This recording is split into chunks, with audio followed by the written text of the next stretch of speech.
Greetings and salutations, fellow truth seekers, and welcome back. I am your host, Stephen Cambion, bringing you some of the greatest stories in conspiracy land. Tonight is an unscheduled show, but there have been some new developments in a story we were closely covering, and that is David Wilcock's new claims that he's going to create a hover car within a year. And his new course, where for just $333, you too will learn the secrets of anti-gravity and free energy and be able to do it too.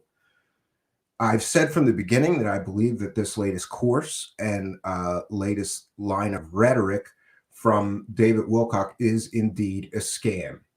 And boy, we got some confirming information today that would seem to indicate that I was 100% correct in my assessment.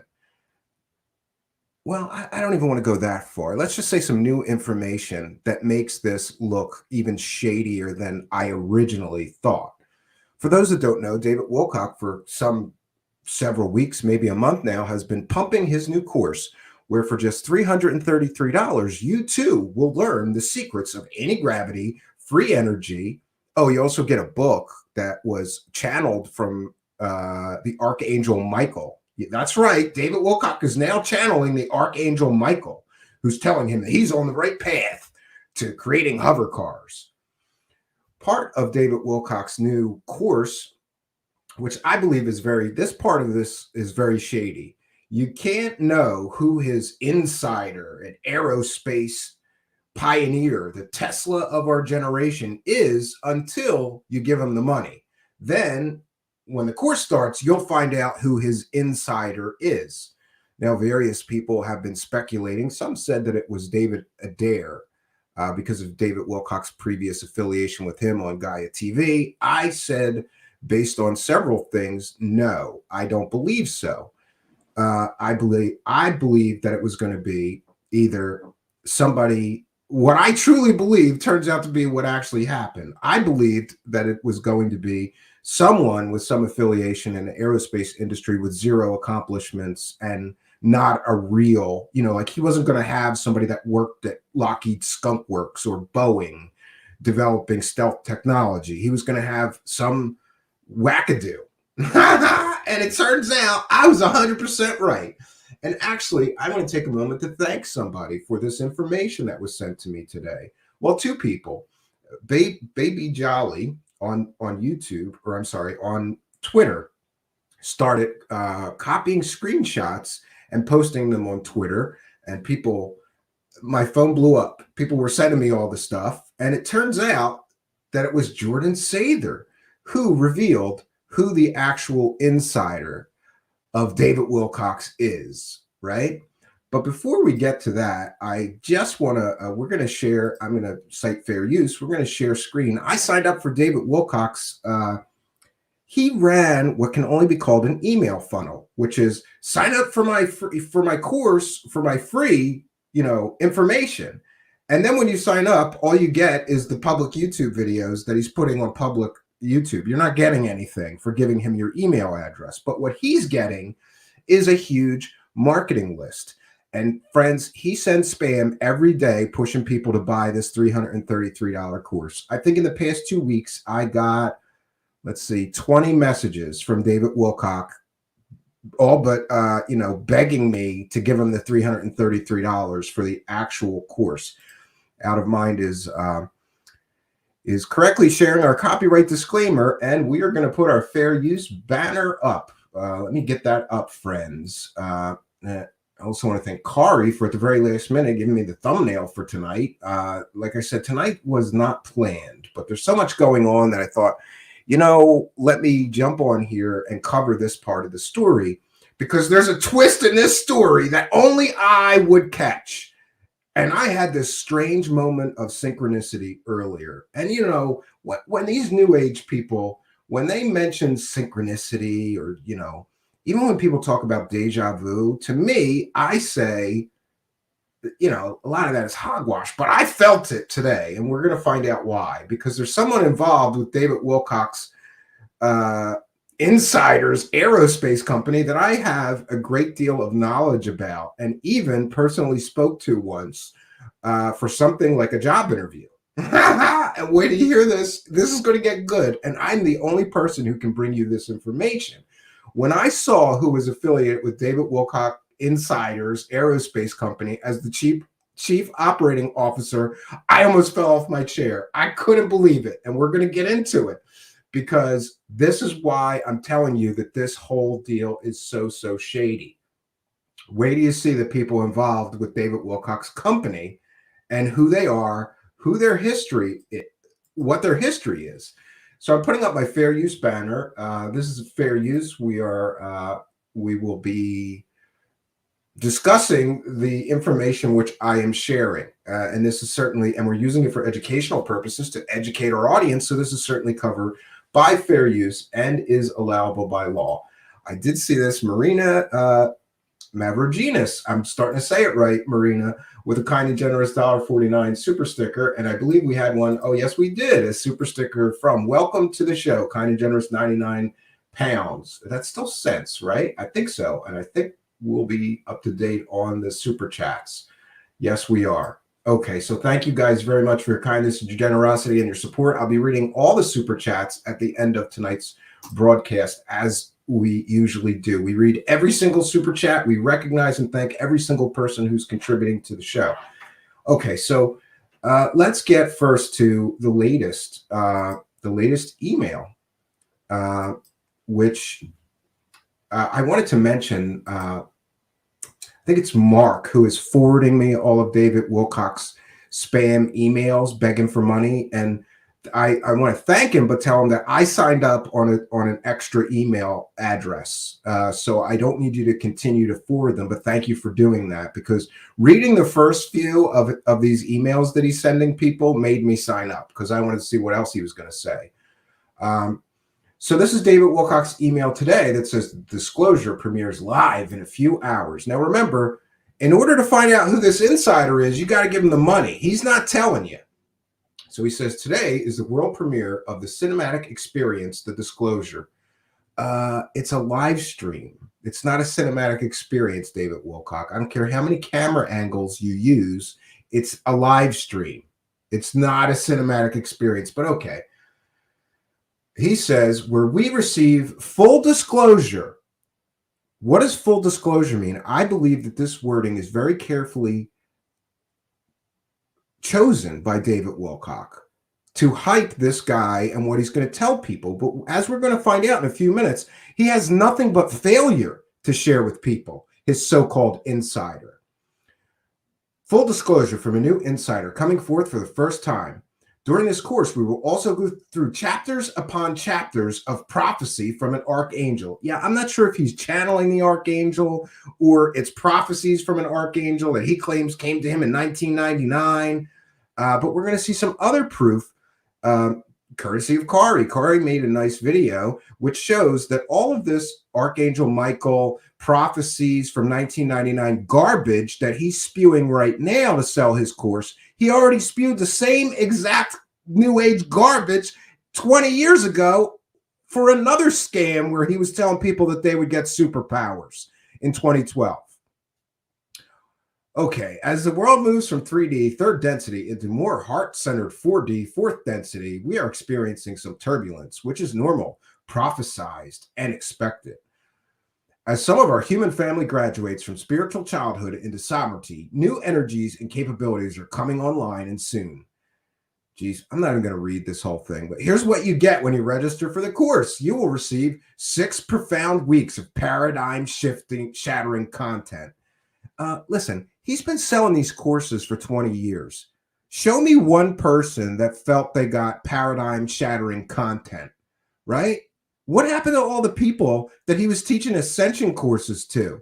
He taught, I believe, 3 separate courses on ascension. He can't show me one person who ascended. So some people spent $999 to ascend. No one did, which tells you something about the quality of the information that he sells.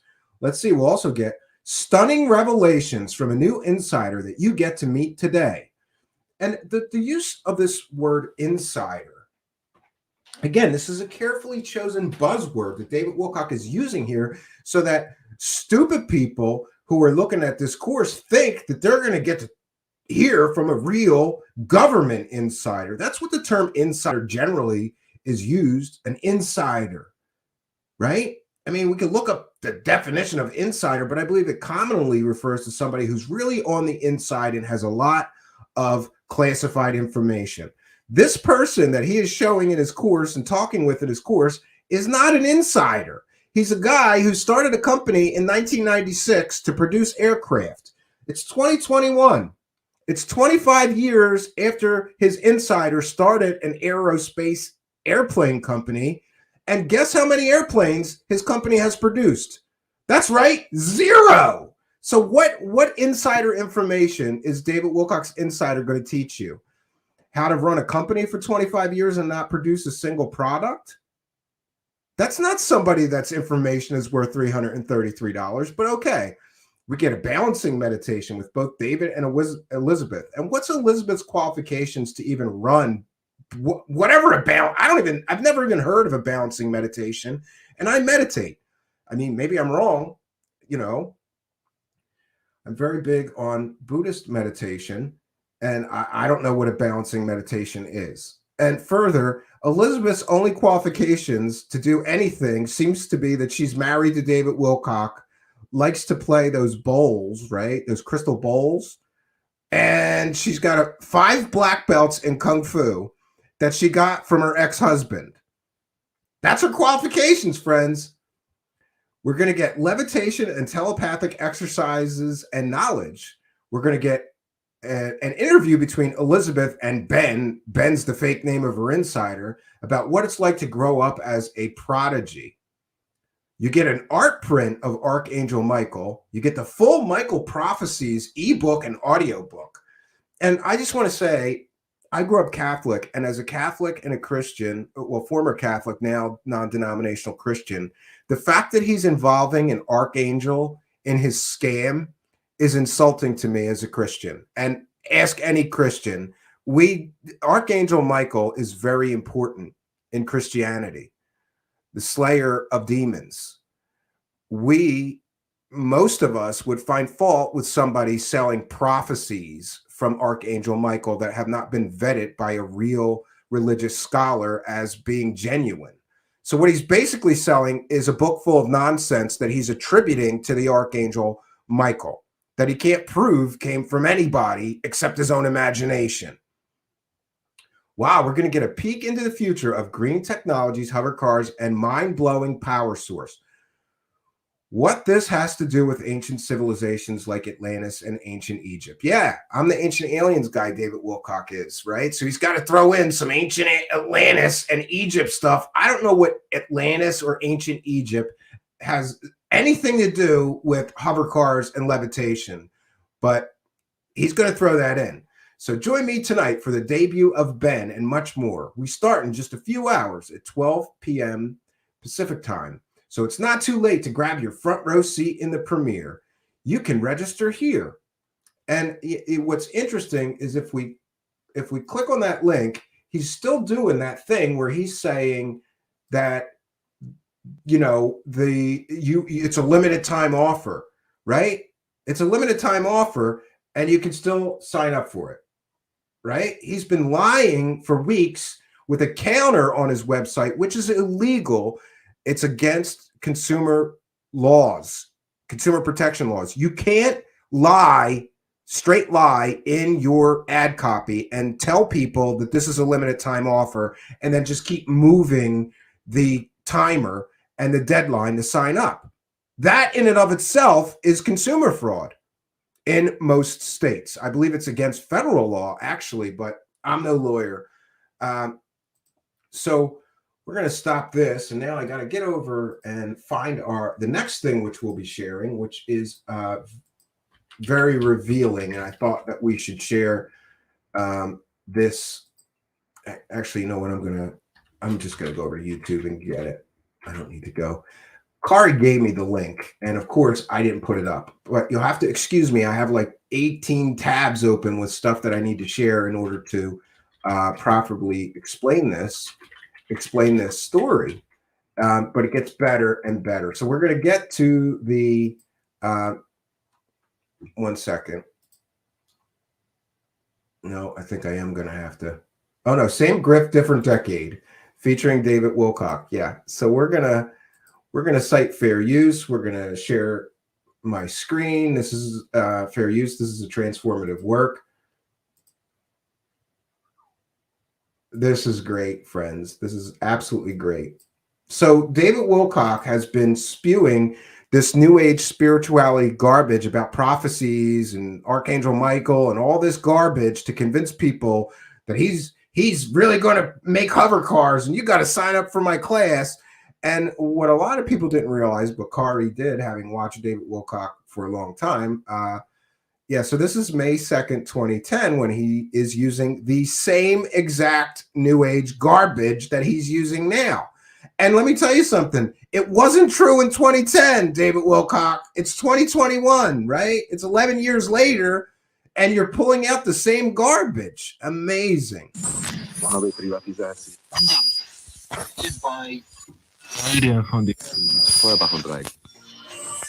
Eine Aufnahme.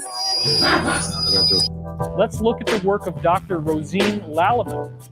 That means that we actually have proof. You can see that dramatized in this diagram that we have created by computer animation.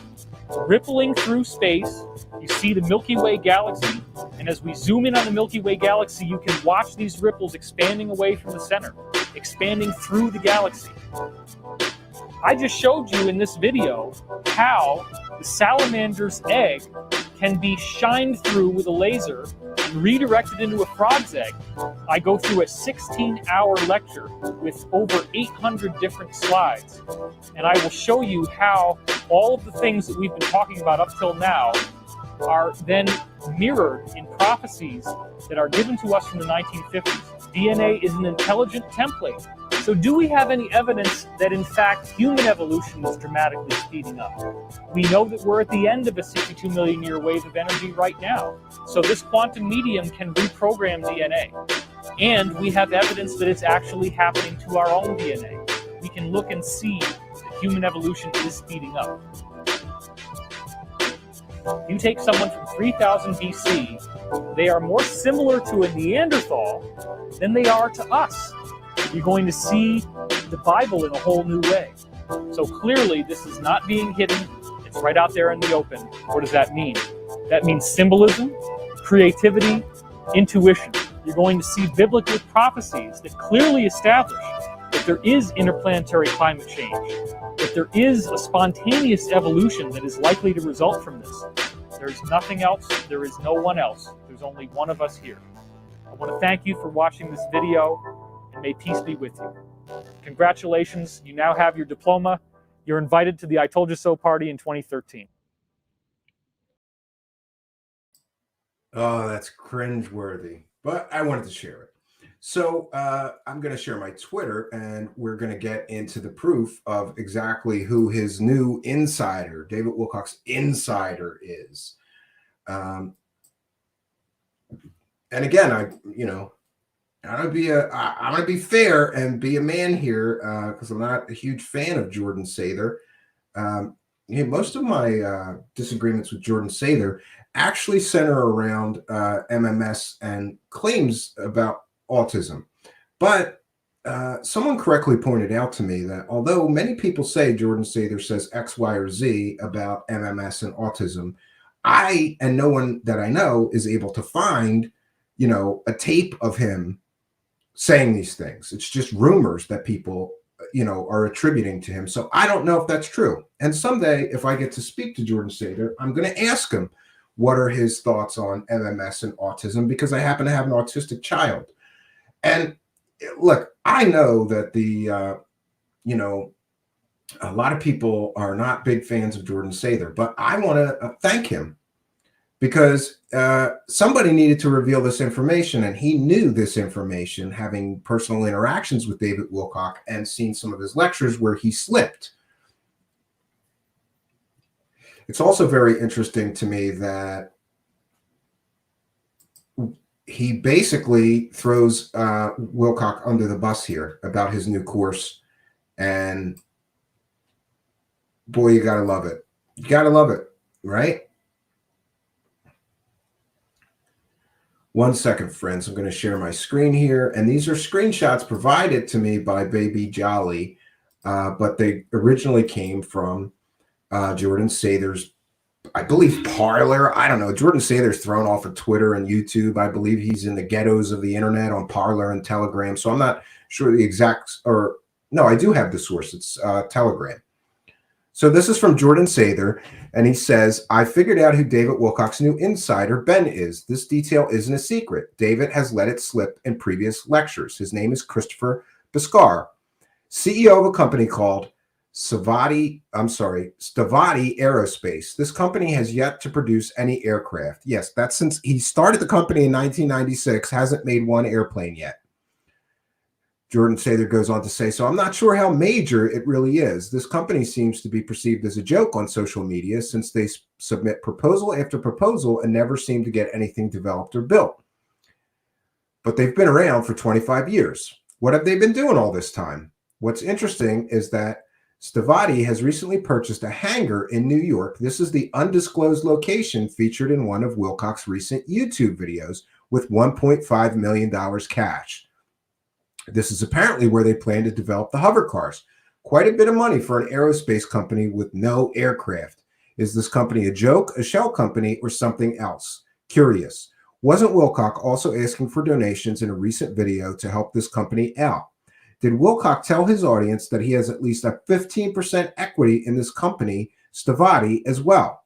So he's selling this is the part I love, because this is very true. And I hate to say it, but I agree with Jordan Sather. So he's selling a paid course, The Disclosure, for $333 so people can listen to an insider, which happens to be the CEO of an aerospace company that David Wilcock is also invested in. All while this information is actually not a secret. It is also claimed by Wilcock that Biscar is from the Pete Peterson lineage.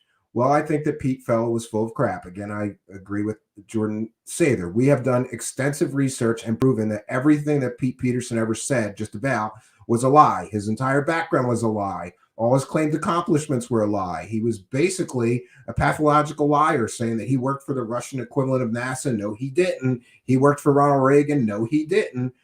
And I did some digging as soon as this information came to light, and I can find nothing, no connections between Pete Peterson and this Biscar person. Jordan Sather goes on to say, so I'm curious to see what the claims from and about this CEO are. Back to this is more from Jordan Sather. Back to Wilcock's insider. David Wilcock is listed as the director of advanced technology on the business filings for Ben, aka Christopher Biscar's Stavatti Aerospace Ltd. Meanwhile, Wilcock couldn't even put the wings on a 3D cargo transport model correctly when he was building them with insider Ben Chris Biscar. I thought that was kind of funny. Finally, Jordan Sather says, go ahead and pay $333 to hear from the Tesla of our generation, whose aerospace company hasn't built an aircraft yet. Wilcock is promoting this guy as being from a top major company, GTFO. Get the out. I agree with that. I'm very interested, and he says, I'm very interested to see how this hover car company is going to work. And so am I. Now, we have further confirmation that this is indeed David Wilcock's insider because he is listed on the company paperwork as, oh, you're going to love this. He is listed as the director of advanced technology. Great. David Wilcock is the director of an aerospace director of advanced technology. He's listed right here.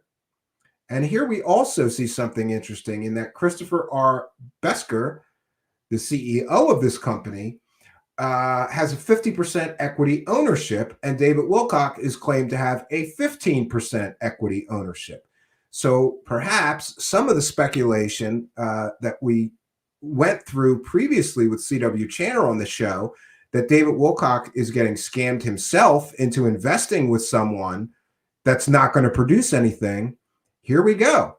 He is a 15% stakeholder in this company that for 25 years has never produced a single aircraft, friends, a single aircraft. And I did mention David Wilcock lied when he said he bought a hangar. He didn't buy a hangar. A company that he is affiliated or invested with bought a hangar. And then I asked, who picks David Wilcock to be a director of advanced technology? He has zero technology experience in the real world. I'm sorry, but let's be honest and let's be clear. No one in their right mind with a real and reputable company that's actually going to do anything would give David Wilcock this kind of title. Maybe he was given that title because he invested a huge amount of money, to the tune perhaps of millions of dollars. So now we're going to move on, and we have several articles which I can share. One of them being Vice, and I think we're going to cite fair use once again. This is a transformative work. We are informing the public, and that is certainly covered under fair use. We are using this to educate the public about this story. This is from Vice. It's titled, "A Company That's Never Made a Plane Wants to Build the Air Force's New Jets." Great. The Minnesota-based Stavatti has shown off some impressively futuristic designs over the past decade, but so far it's been the aerial equivalent of vaporware. All hype. And remember that term vaporware, because we'll have more on vaporware when we see some of the other people that are involved in this company. You know, we can see this aircraft, but this is a 3D render. It's not a real aircraft. So far, all I have been able to find that this company has produced is 3D rendered, models and graphics. They have not produced a single flying aircraft.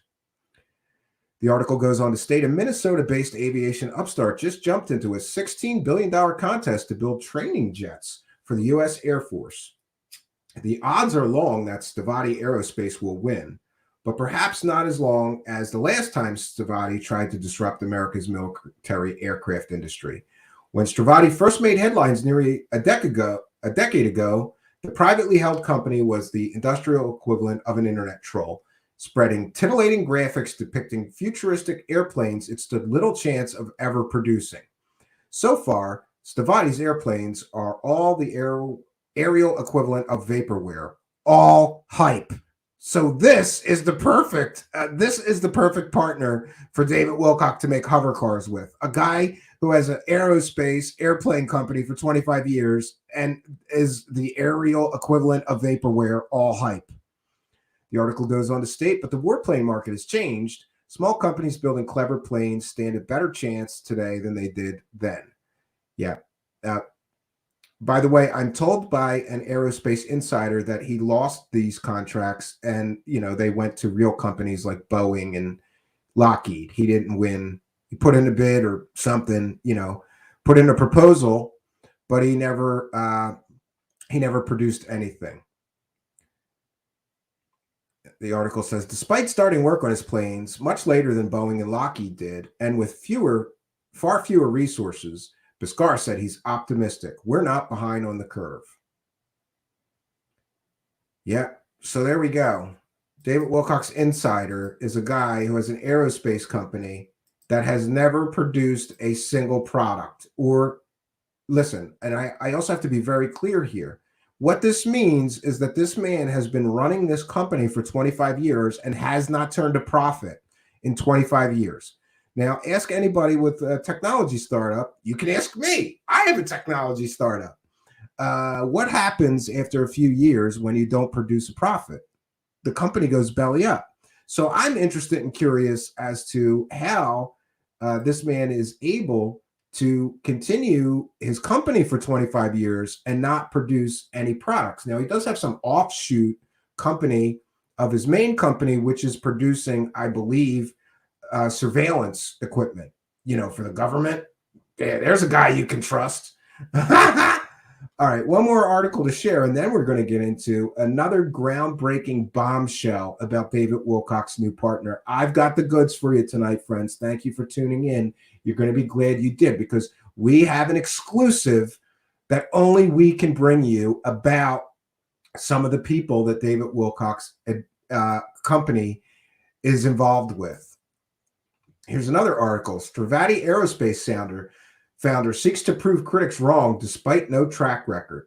Here we have a picture of Christopher R. Bhaskar, founder and CEO of Stavatti Aerospace Ltd., seen November 2020 in front of a hangar at 9400 Porter Road, town of Niagara, the site of his company's planned aircraft plant. And this, my friends, is the hangar that David Wilcock was showing off, going, see, we bought a hangar. We're going to build hover cars. Some people might call Christopher Robin Bhaskar a visionary who could break the mold of military and commercial jet design with new ideas. Others say he's a dreamer with space-age imagination, but little to show for it, and a long shot to break into the big leagues. Bhaskar, a self-taught designer, doesn't care.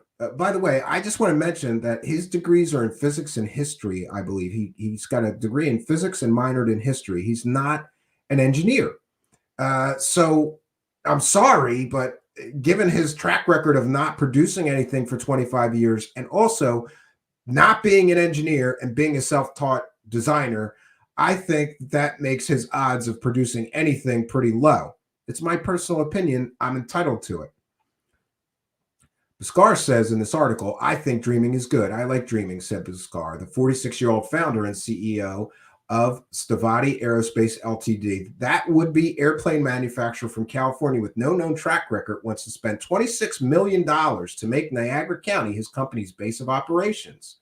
Bhaskar says he wants to bring aircraft production back to Western New York, and he's already gotten local taxpayer help to do it in the form of tax breaks conditioned on performance, as well as a pledge of low-cost hydropower. This part's very important. Yet, in the 26 years since he started his company as a college sophomore, there is no evidence that he has produced a single airplane of his own creation. He would neither confirm nor deny that in an hour-long interview with the Buffalo News, which I find suspect. You know, if you did produce an aircraft, wouldn't you just say, no, that's inaccurate? I've produced several prototypes that flew and we did test flights. No.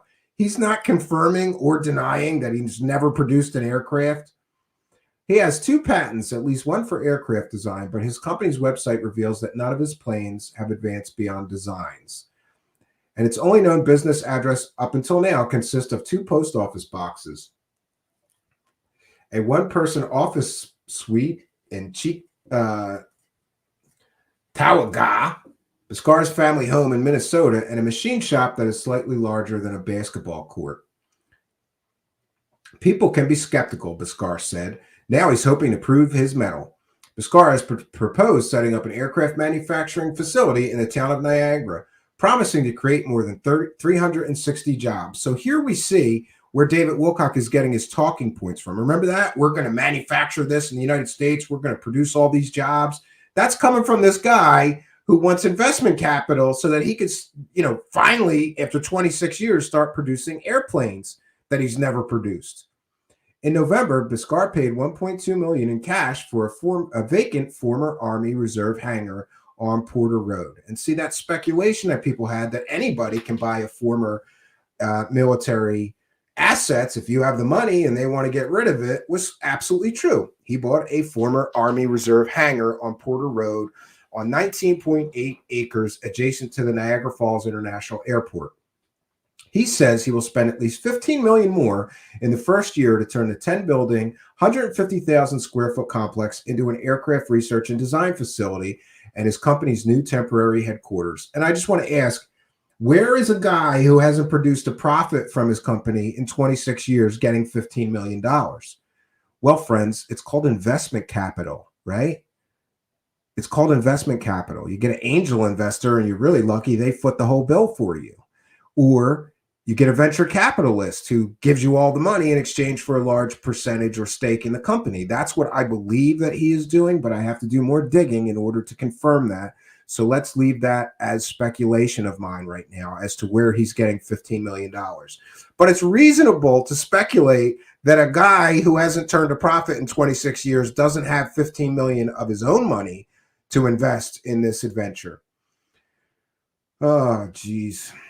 He says he's still negotiating with Niagara Frontier Transportation Authority, which owns the airport, for permission to cut through the chain link fence to access the runways. His local subsidiary's new president is former Niagara County Industrial Development Agency Executive Director John R. Simon, who met Bhaskar in 1998 when Bhaskar sought NCIDA help in opening a $440 million factory employing up to 1,200 people in the former Bell Aerospace plant in Wheatfield. So what happened? In 1998, he was telling people that he was going to start a $440 million factory and employ up to 1,200 people, and he never did. That never happened. But 22 years later, Simon persuaded the NCIDA to grant Stavatti tax breaks of more than $2 million. That's great. So us, the taxpayers, are paying for this guy who's been a failure for 26 years. We're giving him $2 million in tax breaks. Great job, government people. You look at a guy who's been failing for 26 years and you say, yeah, let's give him $2 million in tax breaks. Sounds like a good plan. Despite having no proof of past success. That's okay, NCIDA officials say, because Bhaskar won't get any benefits unless he shows that he's for real, particularly hiring all the employees.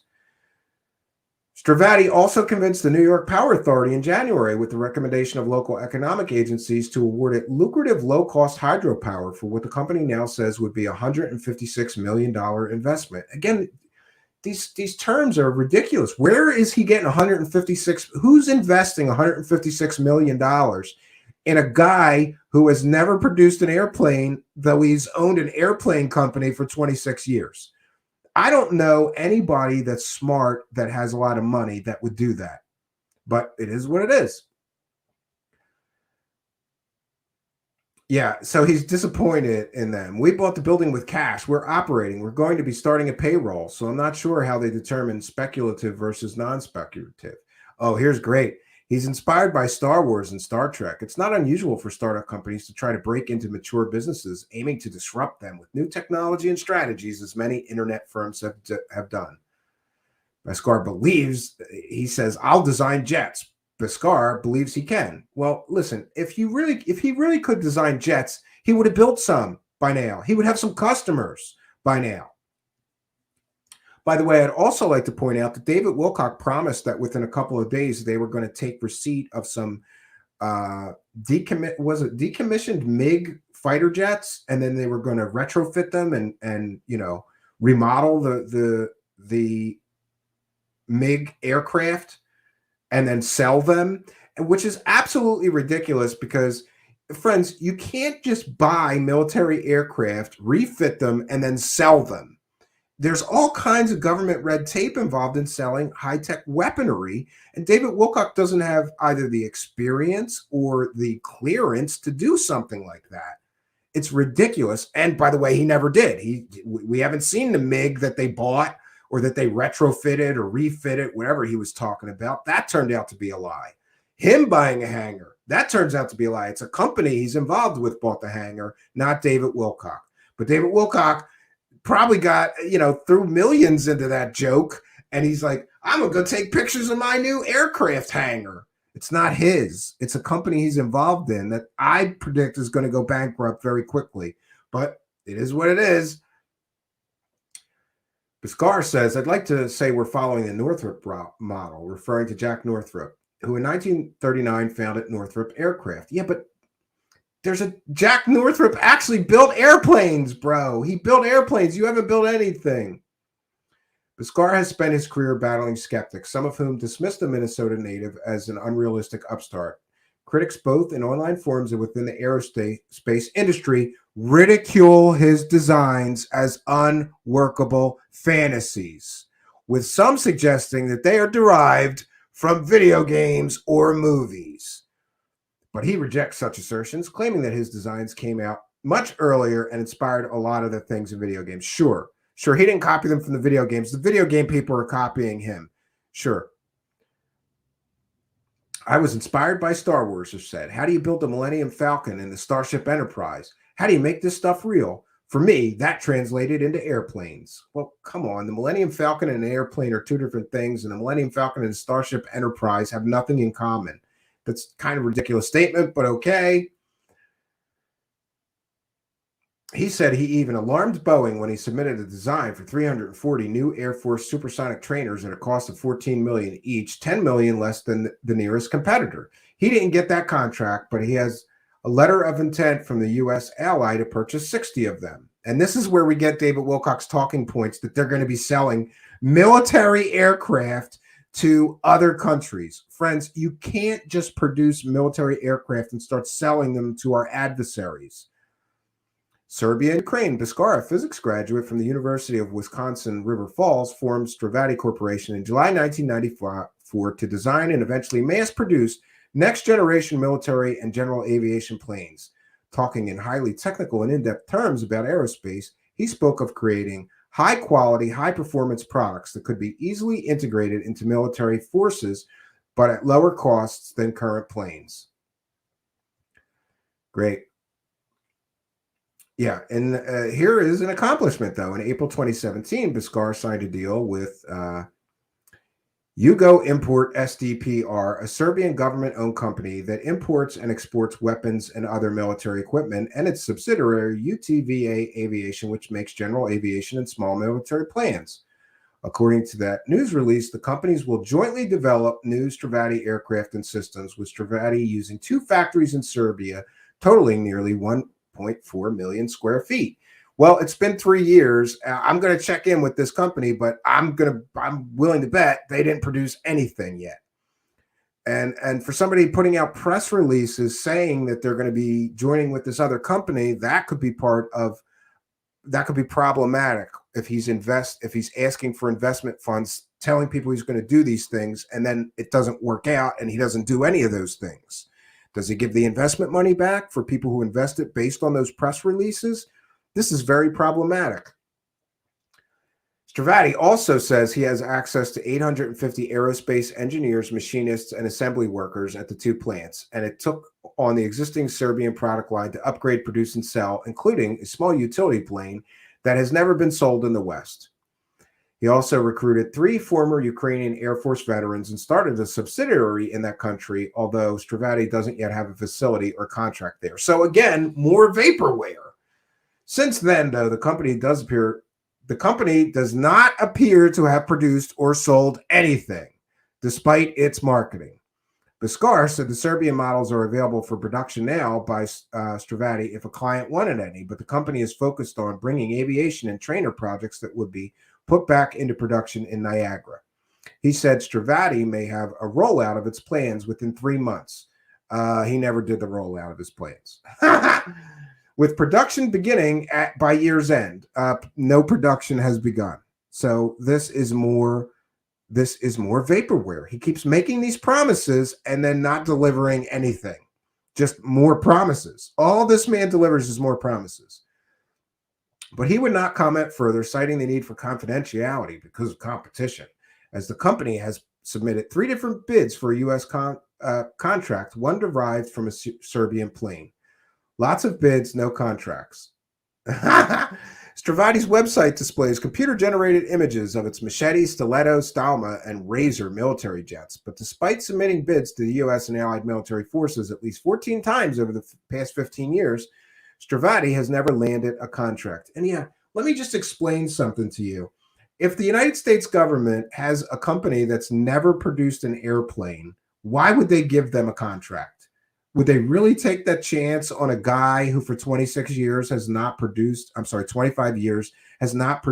single of his aircraft designs, even though he's got 100 different designs that he has floated over the past 25 years? I mean, literally, he has tons of designs, and he's never made any of them in real life. He just shows people fancy graphics and says, these are our prototypes, invest in my company.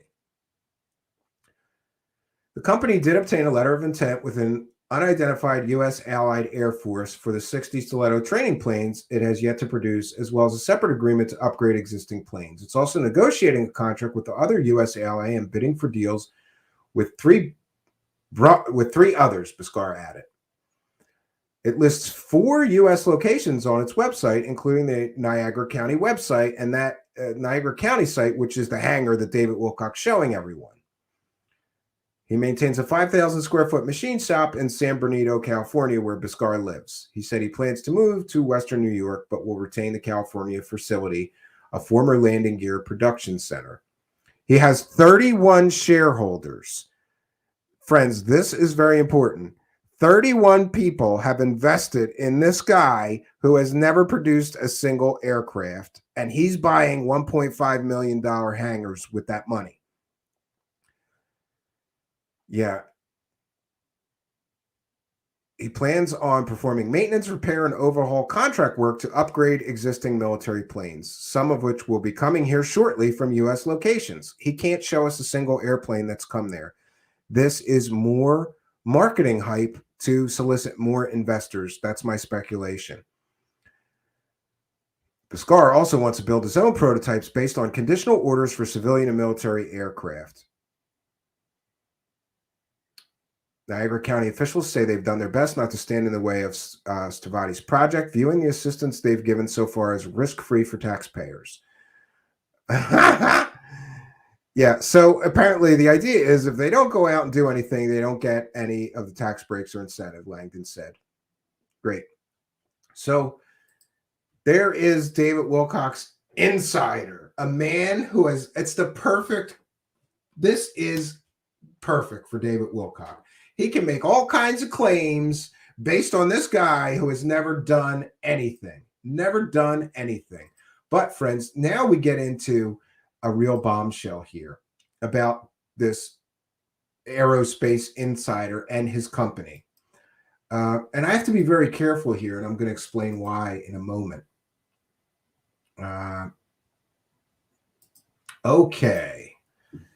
Okay, so this is the website, the public website for Stavatti Aerospace Ltd. And here we see the leadership team. And friends, I got to tell you, you all know that I have a background in computer science. And I'm very well-versed in history. I noticed I don't see a picture of David Wilcock here, right? They don't have David Wilcock on their website, but he is listed as Director of Advanced Technology, right?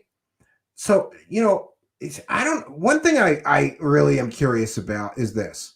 So we have Christopher R. Bhaskar, who's the chairman and CEO. We have Bill McEwen. I'll get back to that in a minute. That's the bombshell, is the chief operating officer. We have a director and corporate secretary, director of military aerospace. We have DNC strategic development and asset officer. We have chief scientist, a director of finance, director of aerosciences, director of flight test and chief test pilot.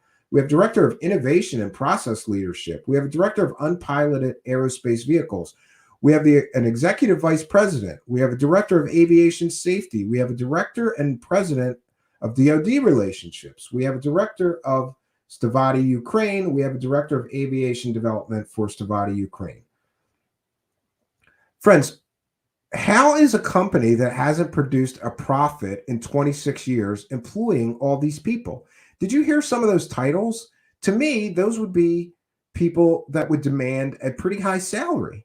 Is he paying these people a salary? Are they working for free? How is he paying what could be a payroll in a year could be $1 million for these people?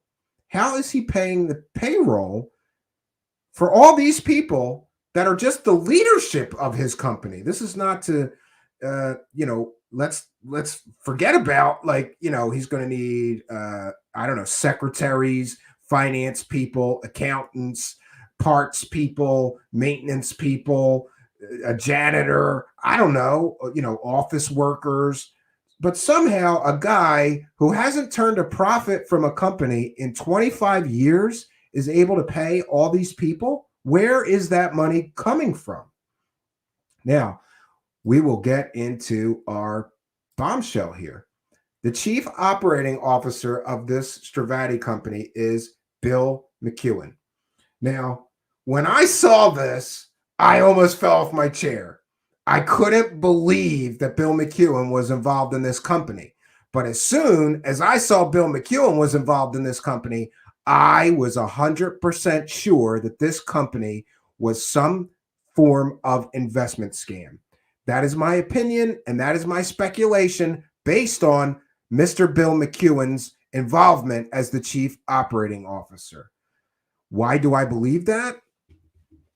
For those that don't know, Bill McEwen ran something called Amiga Incorporated for a while.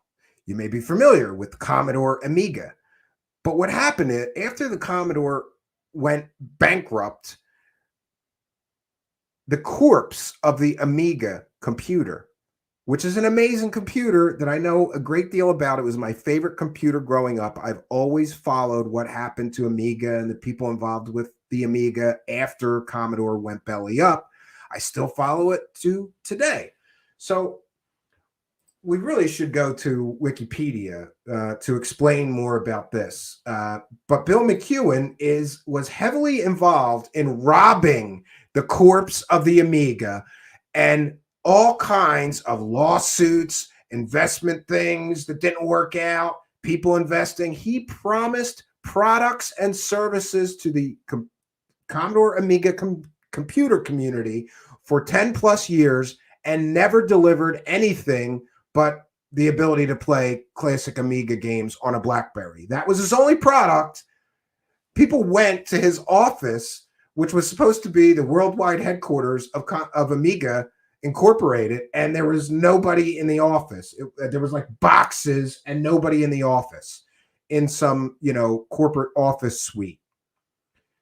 Friends, we could go, and we're going to do an entire show just about the shady business dealings of Bill McEwen. I never even knew how to say his name. Most people pronounce it McEwen. It could be McEwen. I don't know. Anyway, we're gonna stop this share screen, and we're gonna share screen Wikipedia and hear a little history of this Stavatti Aerospace's chief operating officer. And what I want to say is, I can't stress to you enough.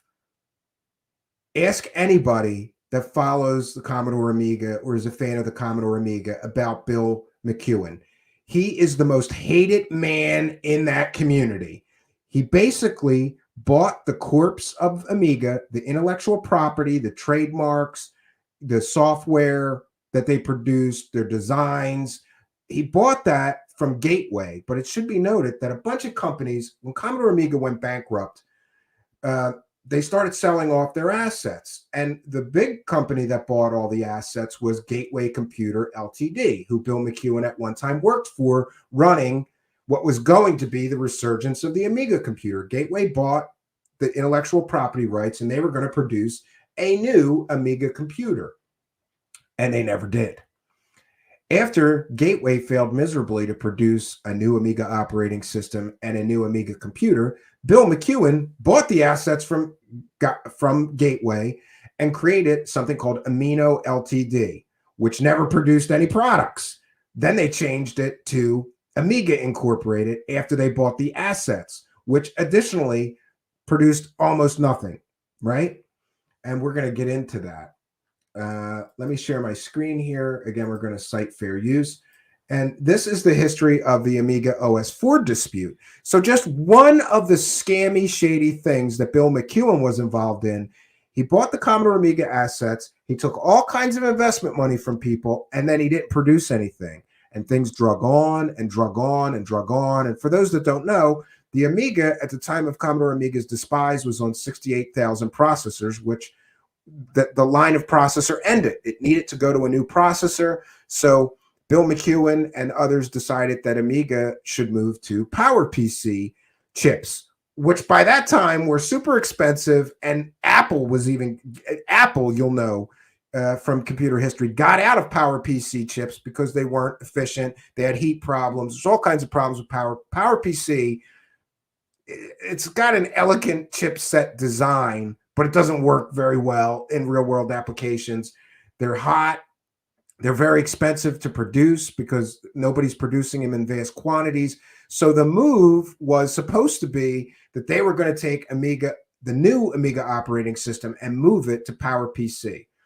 So The dispute documents the legal battle mainly between the companies Amiga Incorporated and Hyperion Entertainment over the operating system Amiga OS4. On September 30th, 2009, Hyperion and Amiga reached a settlement agreement where Hyperion was granted an exclusive perpetual and worldwide right to distribute and use the software, a term used during the dispute and subsequent settlement to refer to the source code of Amiga OS3 and earlier, and ownership of Amiga OS4 and beyond.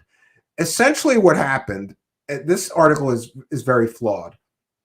Bill McEwen is running Amiga Incorporated. He's promising, even after Gateway failed to produce the new Amiga operating system, and Gateway has huge billions in resources. They weren't able to do it. So Bill McEwen buys the assets, and instead of hiring actual developers himself, to work at his company, he outsourced an entire operating system, and he hired a subcontractor and a bunch of people at Hyperion Entertainment to design, write, and compile and deliver the new Amiga operating system. What was supposed to happen is that Bill McEwen was supposed to pay Hyperion Entertainment a whole bunch of money, and they worked for literally years on the operating system. It was supposed to be done in 4 months, which everybody knew was never going to happen. So what happened was Hyperion took too long to develop the operating system. And Bill McEwen, and I'm going from memory, near as I can recall, owed Hyperion Entertainment something like hundreds of thousands of dollars for developing the operating system. And what was supposed to happen is Hyperion Entertainment was supposed to develop the operating system, get paid hundreds of thousands of dollars for doing it, and then they were supposed to hand the operating system back to Bill McEwen at Amiga, who would then sell it with new Amiga hardware. That didn't happen. What happened is Bill McEwen let these people work on this operating system for literally years, and then he didn't pay them. It went to court, and the judge, essentially, Hyperion Entertainment sued them into oblivion. And the court cases drug on for years. And now the whole time, everybody in Commodore land and Amiga land that grew up with these computers and loved them was waiting for this new operating system. And it would never come. It wasn't coming out because Bill McEwen wouldn't pay Hyperion, and they sued each other. And here's some background. After Commodore filed for bankruptcy in 1994, its name and IP rights, including Amiga, were sold to ESCOM. ESCOM kept the Amiga products and sold the Commodore name to Tulip Computers. ESCOM went bankrupt in 1997 and sold the Amiga IP to Gateway. On 27 December 1999, Gateway sold the Amiga name and rights to Amino Development, which is Bill McEwen, who changed the company name to Amiga Incorporated once the assets had been acquired. The Amino Amiga Incorporated and KMOS Amiga Incorporated are seen by Hyperion as legally distinct entities, contracts, and are of no relevance to each other. And here is another shady, scammy thing that happened. So here's what happens. Bill, and this is very complicated and it's hard to explain, but I'm going to do my best from memory. Bill McEwen started a company, Amino Incorporated, Amino Development. He buys the assets from Gateway. He solicits tons of money in investors going, I'm the new CEO of Amiga Incorporated. Remember the Amiga computer? It was hugely ahead of its time. We're going to continue development of Amiga computer, invest in my company. And then he spent all the investment money and didn't produce a single product, near as I remember. Then what happens is he starts a separate shell company. He screws over all of his creditors from the first company, doesn't pay any of the investors back any of the money, never produces a product, and he switches all of the intellectual property and Amiga assets to a new company called Amiga, KMOS Amiga. It was basically a magician's shell game. He got rid of all of his debt, got out of hundreds of thousands of dollars worth of debt, started a brand new company, and moved only the assets, not the debt, to the new company. Very, very shady. Now, Hyperion Entertainment released Amiga OS4 to the public in 2004. The 5-year development process led to accusations of vaporware. Where did we see that before? Bill McEwen is expert at producing vaporware. He took investment money. He took users' money. By the way, one of the other scams that Bill McEwen ran is some kind of thing where you were supposed to get a piece of software and an Amiga shirt. And he took something like $50 or $100 from Amiga users worldwide. I know hundreds of people who gave him the money, and then he never gave anybody the shirt or the software, and there was never any explanation of where all that money went. Now can you see how I feel about this guy being involved with David Wilcock's insider? He's the chief operating officer. And what is his history? His history is doing shady things, running scams. They were scams. This Amiga stuff was scammy. The supposed rebirth of Amiga. In 2007, the Inquirer reported that the Amiga was inching closer to rebirth in the long-awaited release of Amiga OS 4, the new PowerPC native version of classic Amiga OS from the 1980s. The new PowerPCS would run on Amiga 1 machines. Yeah, so here's where the dispute started. 4 days after Amiga Incorporated announced the new Amiga, they sued Hyperion Entertainment and stated that they decided to produce a PowerPC version of Amiga OS in 2001. On November 3rd, 2001, they signed a contract with Hyperion, then a game developer for 68K Amiga platform, as well as Linux and Macintosh. Amiga Incorporated gave Hyperion access to sources of the latest Commodore version, OS 3.1. So they gave Hyperion the source code and said, here, develop this new operating system for us. And it took years and years. This lagged on forever, but I'm happy to say that eventually Hyperion Entertainment sued Bill McEwen into the ground, and they came up with a settlement where Hyperion would keep the operating system. And to this day, Hyperion Entertainment sells and develops, believe it or not, a modern version of the Amiga operating system. Now, it should be noted that I know almost nobody that uses Amiga OS 4 because the hardware to run it on is crazy expensive. You can buy a computer that is PowerPC based to run Amiga OS 4, and my phone is faster and more powerful than these computers that run this operating system. So as big a fan as I am of Amiga, I've never purchased either the hardware or the software. And to be honest, very few people do. So here it goes on to say, for a time, the case seemed deadlocked, neither side apparently being able to prove their point either way. So Hyperion argued that because of the shell game that Bill McEwen did, moving all the assets and screwing all his debtors over, they didn't honestly own any trademarks.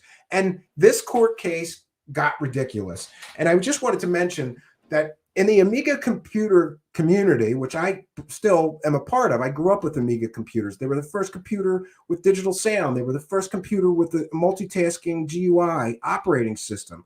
They were the first computer with scripts, first computer with Unix-like command shell. Amigas were amazing, and I followed them and still follow what's going on. You know, there's lots of people still running Amiga and emulators. But it should be noted that Bill McEwen was known as the most hated man in the Amiga community for several reasons. First, for this dispute with Hyperion, taking everybody's money.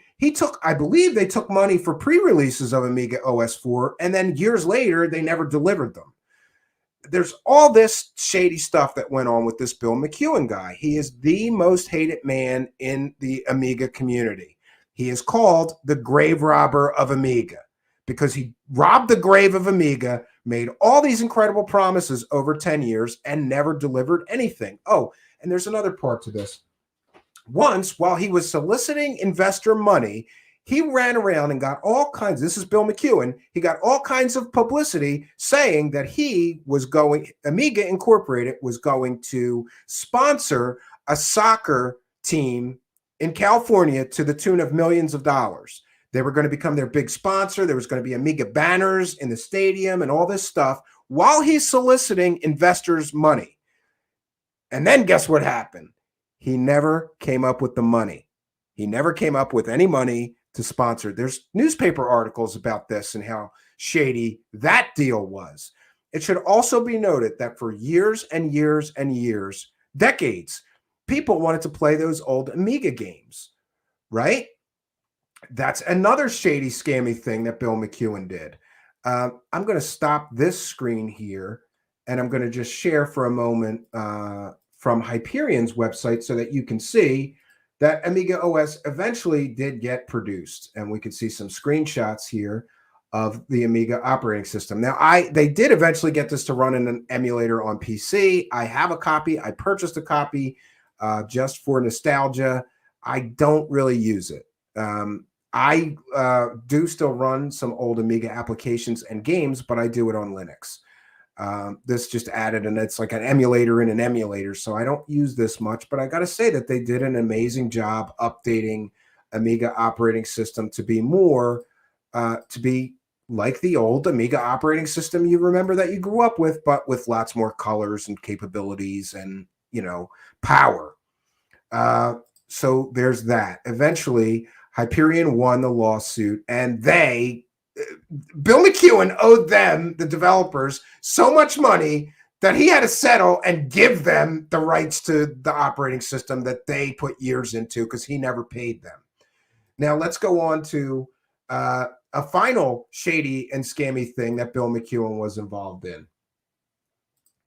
1 second, friends. So, two things. First of all, why is Bill McEwen the most hated man in the Commodore Amiga community to this day? And for those that don't know, nostalgia is big. There's Amiga.org, which is a forum for Amiga computer users that's still in existence, and there's thousands of people. There's tons of Facebook groups, still very active, sort of retro computing community. People are still building and rebuilding Amiga computers. I have several myself that have all these upgrades. And it's a vibrant community, but it's important to note that Bill McEwen is the most hated man in that community because he basically stole the Amiga, did nothing with it, and made millions of dollars and never produced anything. All right, we're gonna share one more thing. One product that he did produce, and this is where it gets shady, is that Bill McEwen started selling on the Amiga Incorporated website, which is, by the way, it's defunct now. The last update that I heard about Bill McEwen is that he sold off the remainder of whatever he owned Amiga to another company that's equally as shady in my view, but you know, what are you going to do? But people want to play classic Amiga games. And in order to do that, you need ROMs from the original game, from the original computer in order to make the emulators run. Now, if you have a computer, you can burn the ROM from your computer, but it's a very technical and lengthy process to do that. So there's something called Amiga Forever, which is a way to run classic Amiga games on PC. People have been robbing people for $20 or so to get the ROMs to run original Amiga games for 25 years now. And there's one company, Cloanto, not a big fan. They licensed the ROMs from Bill McEwen. Bill McEwen has been making money. The only money that his Amiga Incorporated was making was by selling, which I believe is unethical. He was selling the rights to 30-year-old ROMs to another company who was then reselling them to people with an Amiga emulator. But it gets even shadier and scammier. Bill McEwen developed a way that you could run classic Amiga games on a BlackBerry or other mobile devices. Hey everybody, Kevin here for crackberry.com, taking a quick look at Amiga games. So Amiga's bringing a ton of their retro gaming titles from like the late 80s, early 90s over to the BlackBerry Playbook and over to BlackBerry 10. They already have 15 titles in App World you can go download. The prices range from 99 cents to $2.99, so it's all really affordable and a lot of fun. All of the games have a very consistent sort of gaming control. So once you play one and get used to it, you can really play all of them. Give you a quick look. You know, I just love the old school graphics and sounds, and it's a lot of fun. Fair use. So here's a little Super Frog action. And, you know, I haven't played too much yet, but it's fun. So for a time, you could purchase classic Amiga games with the ROMs and run them on your BlackBerry from Amiga Incorporated's website. And more on that in a moment. Go kill some aliens.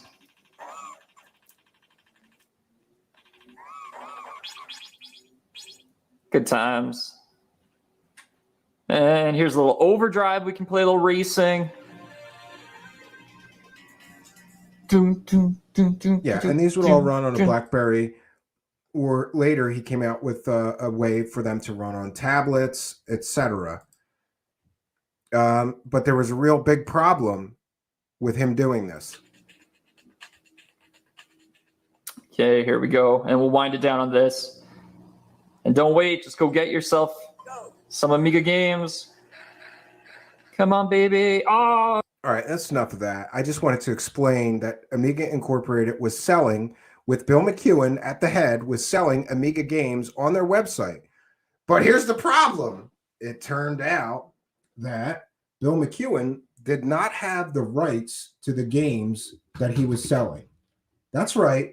Bill McEwen, the CEO of Amiga Incorporated, was so hard up for income for his company that never produced any products that he just stole several different companies' intellectual property, and he was selling them as if he had the rights to. He was sued. I believe he was sued or threatened with legal action, and eventually he took that part of the Amiga Incorporated website down and stopped selling games that he did not have the right to.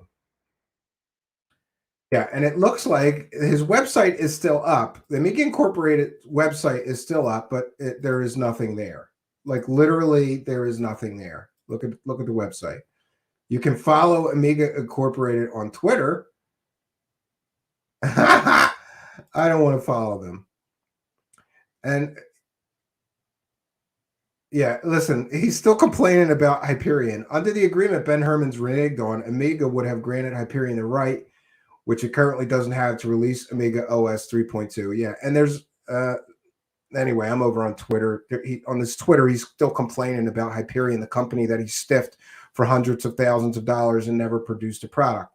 Now, in full disclosure, I just want to mention that I have some personal firsthand knowledge of Bill McEwen. When he was looking for people to develop his operating system, a friend of a friend of a friend, sort of an acquaintance, a lot of us know each other in the Amiga community or whatever. Even back then, I was big on Linux. I was a very early Linux adopter. And there was some talk that the new Amiga operating system should just be built on Linux. So I actually had a job interview with Bill McEwen to be a developer. And it was one of the strangest job interviews that I ever went on, because Bill McEwen, despite being the CEO of a technology company, had zero knowledge of many things Amiga. He didn't know the first thing about the operating system. I mean, he knew how to point and click and, navigate to get to like a game he wanted to play. But during the interview, I spoke very specifically about Amiga operating system internals, something called exec, and this would get very technical. I don't want to go there. But it's enough to say that this Bill McEwen surprised me in that he was the CEO of Amiga and he knew nothing, friends, about the Amiga operating system, how it worked, what made it work, the file structure, the multitasking, the memory management. In fact, he didn't know that Amiga operating system had no memory management. It was just the way it was done. The old Mac OS, classic Mac OS, had no memory management for a time. So I have a job interview with him. He knows nothing about the operating system. And my plan, because he asked me if we were to proceed, what would you do to develop a new Amiga operating system? And I said, I would take Linux and I would strip it down and then I would skin it. I would skin it to look like Amiga operating system, but update it. And he didn't like that idea. He wanted, a full operating system with its own kernel. And I told him, like, you're going to be 5 years to develop that. And he laughed and he said, no, we're going to do it in 6 months. And I said, good luck. And that's I didn't get the job. But I'm going to share my screen one more time so that we can, 1 second. Let me just make sure that I have the right guy. Yeah. Right thing to share. And we do. So, friends, what we have proven tonight is that David Wilcock's insider, so-called insider, is very problematic. First of all, he's had an aerospace company for 25 years and has never produced a single aircraft. But we're supposed to believe that David Wilcock and him are going to have a working prototype hover car within 1 year. Further problematic is Mr. Bill McEwen's involvement with this company. I have tried to explain the Bill McEwen story the very best that I could. I'm going to reach out to somebody that I know in the Amiga community that follows everything Amiga, who may be able to explain it better. Here we have a list of all of these accomplishments and what people are not, what this PR is not telling you. Here we go. Bill McEwen was recruited by Gateway Computer to join the Amiga team. After the acquisition of the Amiga assets by Gateway, Mr. McEwen was in charge of marketing. And all he did was market fake things that were never made. I'm going to see if I can find one. Gateway Amiga. I'm going to see if I can find one. Oh, yeah, I've got it. Yeah, so Bill McEwen made all kinds of promises. He's never delivered. He never delivered any of the products that he promised the Amiga community, even after he solicited and collected millions of dollars in investment capital from various investors. There's various stories that he burned this investor and that investor pulled out. So then he got a new investor, and it went on and on and on and on and on. Bill McEwen has a proven track record of vaporware. He promises things and they're vapor. They never materialize. This man, who is the king of computer vaporware and computer products that never develop, is the chief operating officer for this company that David Wilcock is apparently a 15% shareholder in. And I just want to tell David Wilcock, call your lawyer, bro. If you gave them any money, call your lawyer right now, David Wilcock, and see about getting your money back. Because this man, Bill McEwen, who is your chief operating officer, has been running investment scams for Amiga. He did that for 10 years, never produced a single product. Oh, I'm sorry. He did produce products that nobody bought. He did produce some product called Amiga DE, which is called Amiga Anywhere, where you're supposed to be able to run Amiga applications on any device, which was basically a takeoff of Java, so it never went anywhere. And he sold pirated Amiga games. That's what he did with millions and millions of dollars of investors' money. Never produced a product. The company went belly up once and screwed all of its debtor, everybody they owed money out to, screwed all them, started a new company, just moved the assets. Gee, he was going to sponsor a soccer company to the tune of millions of dollars while he was soliciting investor money, getting publicity for that, and he never did. Bill McEwen is the most hated man in Amiga land. Mostly for the broken promises. I'm going to show you another thing which Bill McEwen did, which is very similar to what we're seeing from this aircraft company. Here, my friends, are some projects that were supposed to be produced that never were. An updated Amiga. You can see how long ago this was because this Amiga, this computer has a CRT ancient monitor. That's how long ago this was. I believe this was around the year 2000. This is one of the computers that Bill McEwen promised, and he never delivered on it. He also promised Amiga OS 4, and after 5 years, never delivered on it.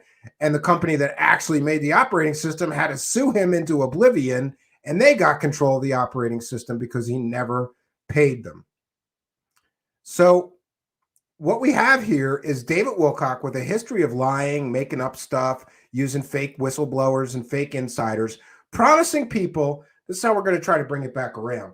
So David Wilcock is promising people that he's going to teach them anti-gravity and free energy And you'll be able to do it too.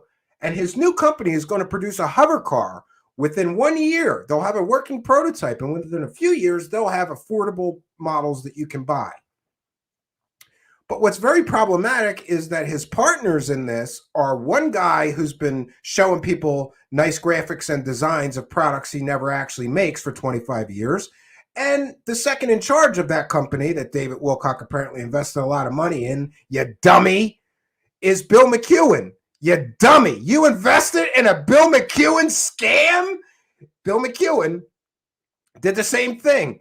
He released graphics and images of stuff and products while soliciting money, while taking money from people for pre-orders and pre-releases at times, and never delivered any products. David Wilcock, if you invested any money into these two clowns, you deserve losing every penny of it. And I just want to say, you know, I don't wish ill will on anybody, but I do wish that karma takes care of people. And what I will say about David Wilcock is that he has been collecting money from people for garbage information, for fake whistleblowers, for fake government insiders that weren't really government insiders. It's my personal belief that David Wilcock has been stealing money from consumers for years now, for a decade, and has never paid for it. So maybe, just maybe, friends, Bill McEwen and this Christopher person scamming David Wilcock out of millions of dollars, invest in their crap company that's never going to make anything, is karma. Maybe, just maybe, because David Wilcock has stolen all of this money from consumers for years with fake stories, fake information, fake whistleblowers, fake insiders, fake Ronald Reagan science and technology officers. Maybe him investing a few $1 million into a scam company run by this Christopher person and a known shady business person in the form of Bill McEwen, maybe, just maybe, friends, that's karma. And if that's the case, I'm happy that karma will have its way. All right, now I'm sorry for the long presentation. We got a lot of information to get through. And I just want to mention to everybody, you know, I said something about synchronicity here. And, you know, what a coincidence when I start looking into this company that David Wilcock is involved in, that there is Bill McEwen. And I got to tell you, ask anybody in conspiracy land who Bill McEwen is. Nobody except me would have caught that. And I'm glad that we did, because it sheds so much more light on this company being shady, because we have a proven shady guy as the second in charge. And what was Bill McEwen good at? He was good at getting people to invest in vaporware. So this Christopher person, I believe that this Christopher person probably knows that he's good at getting people to invest in vaporware. That's why he hired him, maybe. We don't know. Now, there's phone numbers listed on that aerospace company's website. So I'm going to call them tomorrow, and I'm going to request an interview, and I specifically want to talk about all of Bill McEwen's shady business deals. I also want to know, who are their investors, where are they soliciting investor money from, and what are they doing with that investor money? So I will devote my full and total attention to the live chat. I'm also going to, just give me a moment here. I'm going to start shutting everything down. We got way too many browsers open. Oh, one last thing to share. I just want to share this. Yeah, before we end.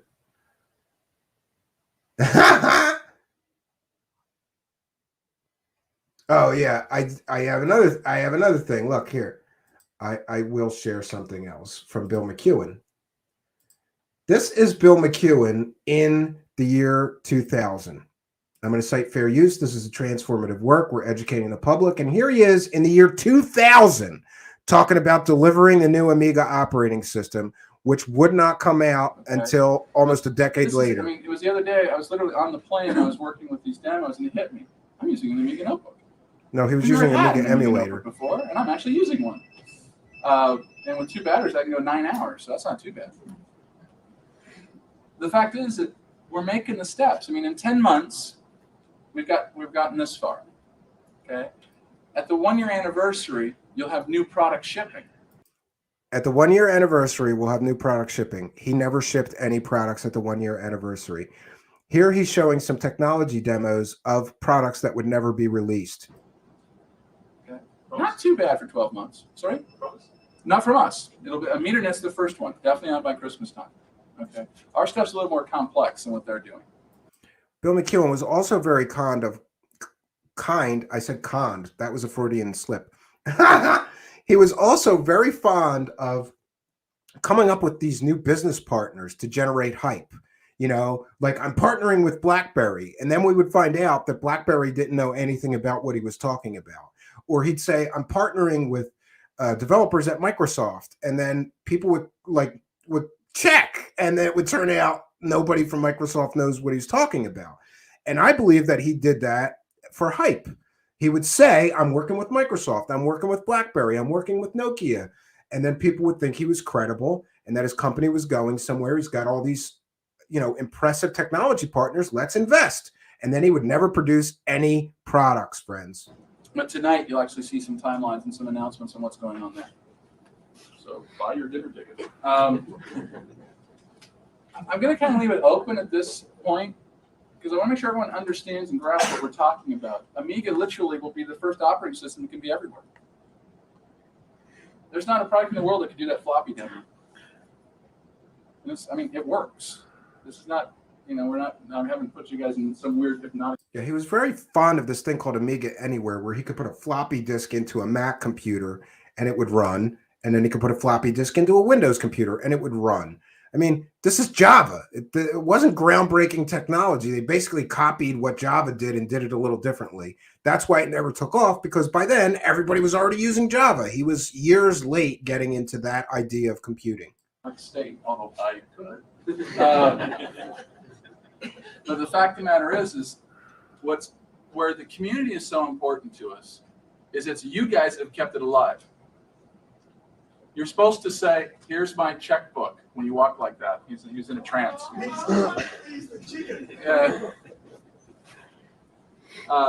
forget the whole community thing I just mentioned. The chicken talk back there. And this is at a gathering of Amiga computer users in the year 2000. Oh, absolutely. Yeah, I'm just going to leave it. I'm just going to open it up to you guys at this point. Leaving the Amiiverse. Okay. So the product is Amiga DE. There's all kinds of new products and hardware that will be coming out the door. It is going to take us, you know, it's certainly not done as quickly as I would have liked, but they are coming. You're seeing some of the progress that we've made so far. The new SDK will begin shipping on the 24th.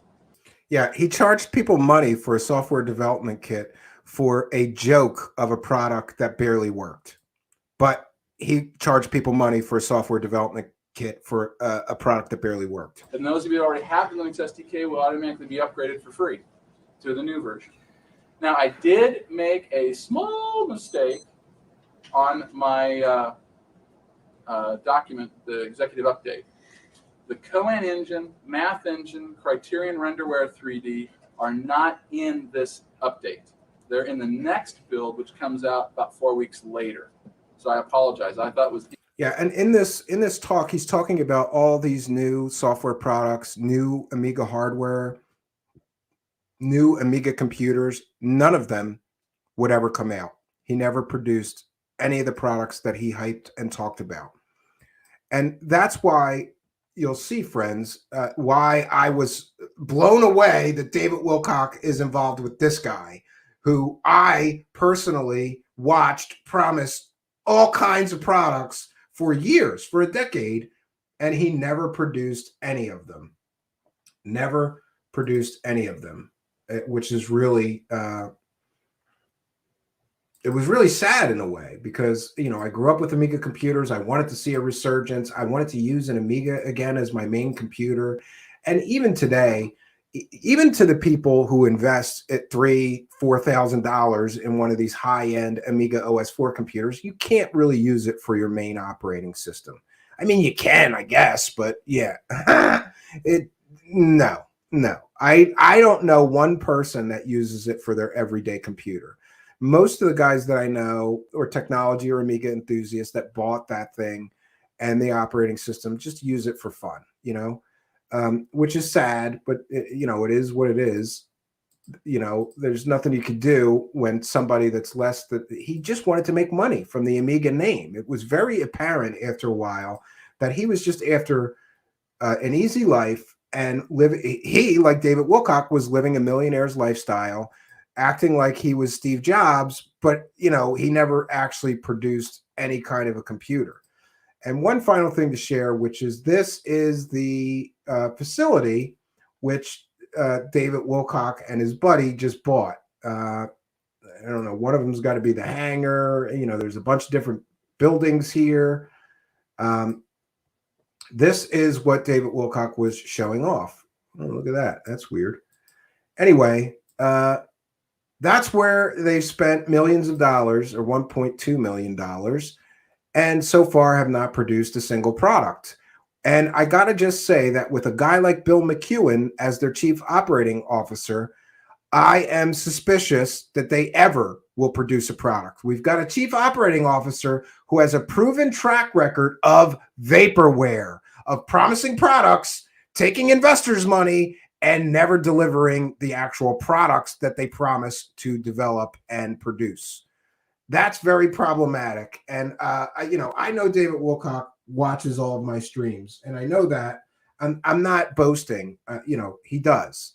I've gotten it from several people that he thinks are his friends. Those David Wilcock, he has a lot of what I would call frenemies, right? People he thinks are his friends, but they make fun of him behind his back. They call me and tell me things, personal things about him, his wife, his claims, what he's working on, and insider stuff. So see, I have some David Wilcock insiders, and he doesn't know that, right? I guess he should be careful who his friends are. But I've been told by several of those people that I consider sources on David Wilcock and the ridiculous fairy tale land that David Wilcock lives in, that he does watch all my shows. And, if he's watching right now, what I want to tell him is get a lawyer, try to get your money back right now, David Wilcock, because you just handed a lot of money, apparently 15% stake in ownership of an aerospace company over to a guy who for 25 years hasn't produced a product. And he has a chief operating officer who for 10 years promised all these products, solicited investors' money, literally stole money from the Amiga community for shirts and things and stickers and all kinds of things he never delivered. It's kind of the perfect partner for somebody like David Wilcock. This gentleman who started this company in 1996, this Christopher person, and by the way, David Wilcock did slip and say Christopher instead of Ben several times during his live streams. So we know that this is the insider. So David Wilcock apparently handed over a ton of money to these two clowns running a vaporware company that are never going to produce anything. David Wilcock, it's an investment scam, or very well may be. Let's put it that way. I believe that this very well may be an investment scam. After all, it's a company that is supposed to produce airplanes, but for 25 years now has not produced a single airplane, has made all kinds of pie-in-the-sky promises about all these incredible projects they're working on, but nobody can ever see the projects or the products come to completion. And David Wilcock is the dummy out there telling people that him and this company that's never produced an airplane, they haven't produced an airplane in 25 years, is suddenly going to produce a working hover car prototype in 1 year? Sure they are, David Wilcock. Sure they are. Now, I am going to check in right now, friends, with the super chats. We're going to read every single super chat. Get them in now while you can, friends, because we'll be wrapping things up shortly. I'm going to be reading the super chats and spending some time and attention with the live chat. And we are going to do that and wrap things up shortly here. So if there's any super chats to come in, please get them in now. All right, Patrick Sheehan with a kind and generous $4.99. Oh, let me share my screen just so that we're recognizing these people that are donating. I appreciate every single dollar that comes in here. We appreciate it. Couldn't do this work without your kindness, your assistance, and your support. Okay, so here is Patrick Sheehan with a kind and generous $4.99 super sticker purchase. Tony McClear with Great Britain pounds, $5 in Great Britain pounds in a super chat. Didn't say anything, but we appreciate your generosity and your support. We have Marina Mavroginis with a kind and generous $1.49 super sticker, and welcome to the show with a kind and generous 99-cent super sticker. I see a new one here. Tony McClear with a kind and generous £5. Thank you very much for your kindness, your generosity, and your support. Wendell Lambo is here. Longtime show supporter. I thank you for your kindness, your generosity, and your continued support with a kind and generous $2 super chat. And Wendell says, Fade to Black gives a lot of air to these people. Yeah, they do. And all they're doing, all Fade to Black and Jimmy Church is doing is helping these people find more victims when they get platformed. That's my opinion. Yeah. Now, I know that people enjoy when I rip into Mr. Church, but given, I had a lot of time to think while I was chopping wood at the cabin, believe it or not. Yeah, I got to do that for 12 hours on some days. I am trying to, build up enough firewood supply for the winter. I'm a little behind, but it gives you a lot of time to think. And the more I think about it, the more I think, I can't control what other people do on their show. I can only control what I do on mine. So I'd prefer to focus on just doing a good quality show. Tonight, we had a great show with exclusive information that no one else could bring you on this David Wilcock hovercar story. And I'm glad that we could do it. Now I'll give my time and attention to the live chat. Rebecca Turner says, this was a good show. I always wondered what happened to Amiga. I've heard about OS4, but then nothing. I got out of computers, kind of. Well, I couldn't keep up with everything anymore. Yeah, I followed it loosely. And, here's the thing about Amiga computers that people don't realize. They were really marketed in some ways towards creative and artistic people. And I got to tell you, the first time I saw one, I fell in love, Rebecca Turner.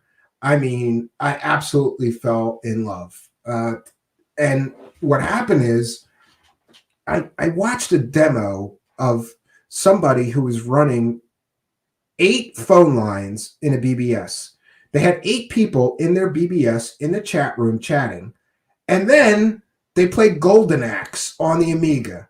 They opened a separate screen and played Golden Axe while there was 8 people chatting on their BBS.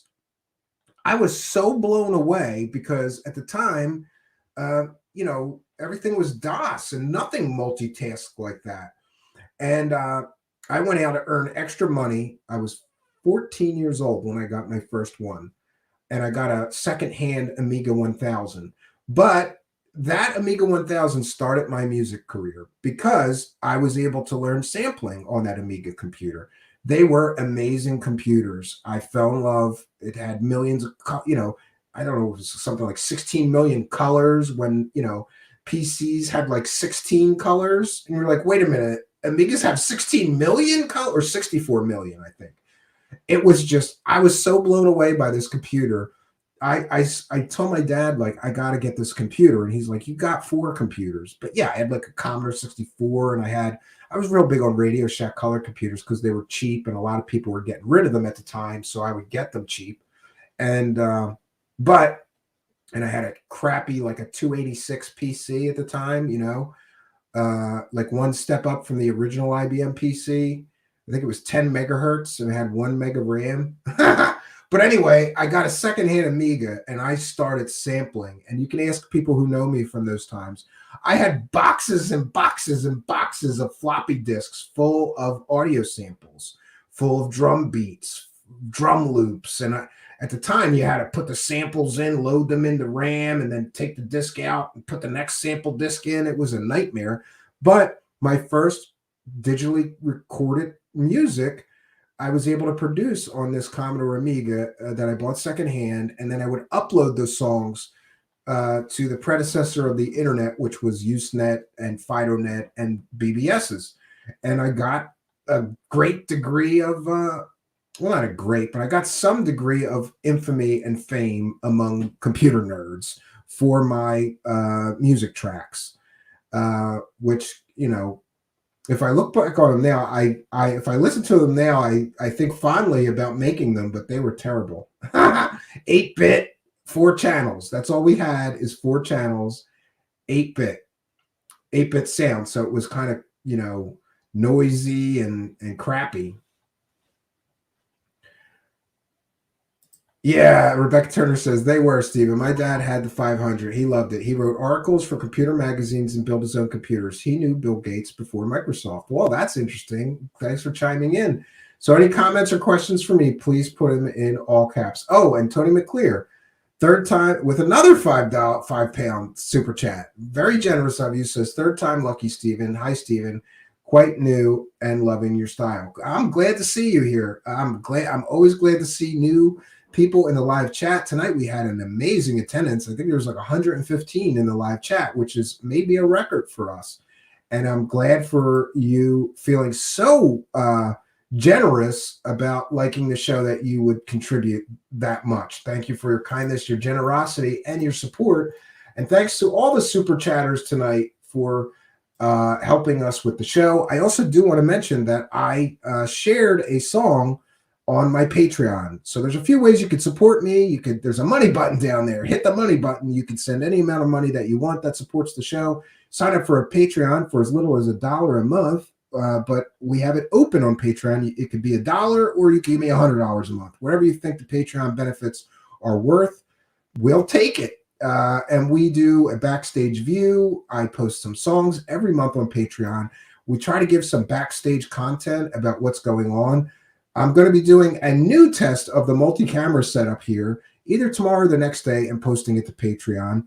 The third way is you can send a PayPal donation. And I also want to mention that somebody sent me a very kind and generous $100 PayPal donation that has a blog that they would like me to cover. And I looked into the blog, and it covers UFOs and aliens. So they gave a kind and generous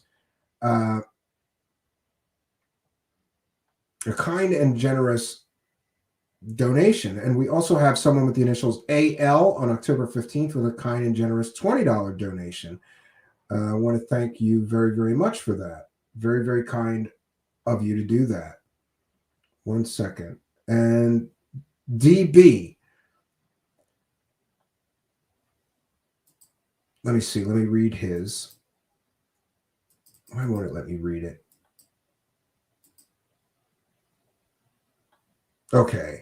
DB with a kind and generous PayPal donation of $10. By the way, there's links in the description if you would prefer to send a PayPal donation. And that's actually better, especially if you're sending a large amount, because YouTube takes 30% of the super chats, but PayPal takes very little. So if you're sending me a large amount, please follow the PayPal donate links, both in the About section or in our channel About. You'll find donate by PayPal links. So DB, David Barton, says, hey, Steve, some chips from David B. Gotta say, I felt and still feel sorry for Lauren Pritchard. Not much for Sarah. You will literally never run out of material on that front. He asks, have you considered a Bigfoot show? Funny you should mention that, because CW Channer just had Eric the Awakening Man, who I want to mention. You know, I like that guy, and I liked CW Channer's interview with Eric the Awakening Man. You should go check it out on his channel. We got in an argument over something like a year ago, and I always liked that guy. And I don't remember, but I think it was, it had something to do with him complaining about a guest that he didn't like. And Eric the Awakening Man, like he watched all my shows, comments on all my shows, and he always complained. He was complaining a lot. And I said something like, if you want me to get better guests, then donate, and I'll hire somebody to get better guests that you'll like better, something like that. I don't know. And then he said some other stuff. We just had this back and forth. So, but it was petty. I unblocked him on Twitter. I want him to unblock me so that I can contact him, because Stan Gordon is a Bigfoot researcher, and he's coming on the show next month, and he's a Bigfoot researcher in Pennsylvania. And Stan Gordon has told me that he could give me a map of all the Bigfoot sightings in Pennsylvania, and some of them are near my cabin. So I had this great idea because C.W. Channer and Eric the Awakening Man were talking about going squatching. So what I say is that I will invite C.W. Channer and Eric the Awakening Man to the cabin, and we'll get this map from Stan Gordon, and then we are going to go looking for Bigfoot, right? I thought that would be fun, and we could film some of it. We could stream from the cabin. If we find anything, we could show the videos. I thought it would be fun. So David Barton says, have you considered a Bigfoot show? Jimmy Church has recently had Dr. All the best ones are doctors, right? Matthew Johnson on trying to flog a book on the subject of doctors. Any update on Dr. Stephen Greed's false tier? I mean, false flag invasion. Want to book some annual leave at work, but I don't want it to clash. No, I have no idea, Mr. Barton, anything about Stephen Greed's fake alien invasion that never happened. And I want to thank, they know who they are, the kind and generous person who donated $100 by PayPal. How very incredibly generous of them. And they did ask for a favor, though. They want me to cover some of their blog. But having checked into the blog, it's all about aliens and UFOs, and it takes a very critical look at things like ancient aliens. So we're going to be covering that this coming week. We're going to read portions of their blog. Hey, if they want to help me with $100, I want to help them to publicize their blog and their work. So I would be happy to do that. 1 second. Let's get back to our live chat here. Okay. Yeah. The Sixth Sense says The Silent Invasion, the Pennsylvania UFO Bigfoot Casebook. And that's author Stan Gordon. Yeah. So we're going to have a map. That girl Jessica's here and says, you'll need going squatching. Caps. That's what the show title is going to be. It's going to be a picture of me, C.W. Channer, and Eric the Awakening Man going squatching. We're going squatching. Lee Guy says, Bigfoot in PA, he wants a Philly cheesesteak. Yes, he does. Zach says, then along came Lauren Pritchard. Yeah, we're still feeling the fallout. Oh, C.W. Channer is here. Yes, so C.W. Channer, I'm telling you, you're invited to go squatching with me. We're going to have a map from a Bigfoot expert showing where all the Bigfoots are being seen around the cabin, and we're going to go to those places, and we're going to look for some Bigfoots. And the internet is decent enough at the cabin that we could do live stream shows right from the cabin with the three of us, or you could do your own, I could do my own, or whatever you want to do. I've got 4 cameras. I've got trail cams. I've got night vision goggles. I've got binoculars. We're going to go look for Sasquatch with C.W. Channer and Eric the Awakening Man. I thought that would be fun. And I did tell, Patrick Sheehan with a kind and generous super sticker for $4.99. I'm not sure if I missed that or not, but if I did miss it, my apologies. And I want to thank each and every one of you very, very generous people who are sending PayPal donations or sending these super chats. They really do help us to praise the cash. Praise the cash, friends.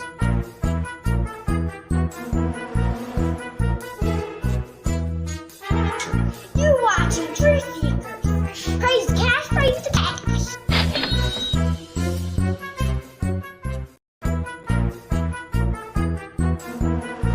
Praise the cash, praise the cash, praise the cash. Thank you for your kindness. Thank you for your generosity. Praise the cash, praise the cash, praise the cash.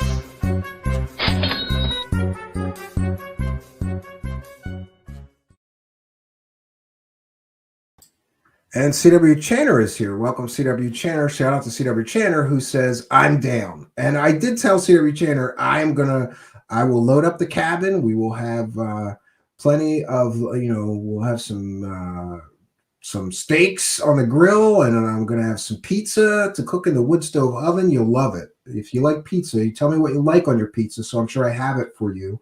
And but you got to get Eric the Awakening Man to unblock me so that I can message him about that. I've unblocked him, though, and it's so funny. Like, I guess time really does heal all wounds, because I got to tell you, I was pissed at that guy. I don't ever block people unless I really feel like I have to, and I can't remember, but I think he just kept coming at me over a guest he didn't like and saying, you're no better than the people you criticize because you had this guest and blah, CW Channer says, don't mention pizza. Lauren may be watching. CW Channer, I've been so busy, but I don't think she made a video calling me what she called you yet, which I'm not unhappy about that, but I'm kind of surprised. I thought that she was going to come after me like scorched earth, right? I thought that she was really going to go after me. Let me check in if she's got a new video up since the last one. Oh, she does have a few new videos on child trafficking. Oh, I got to watch these later. Here's the titles. Child trafficking. You were busy robbing people while I was actually helping these kids. It's over.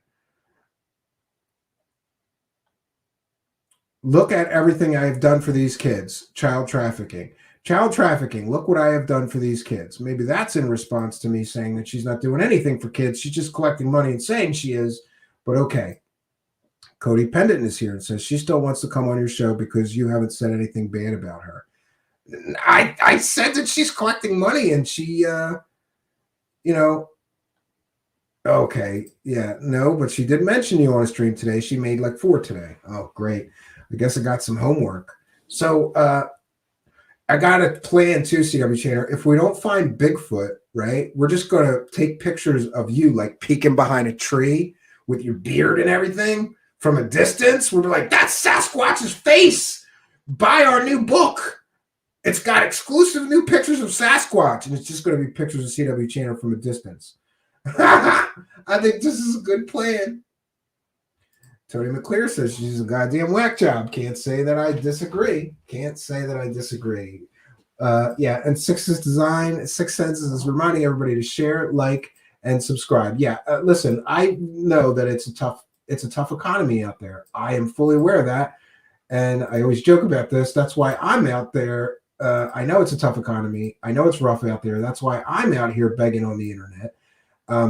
But I always tell people this.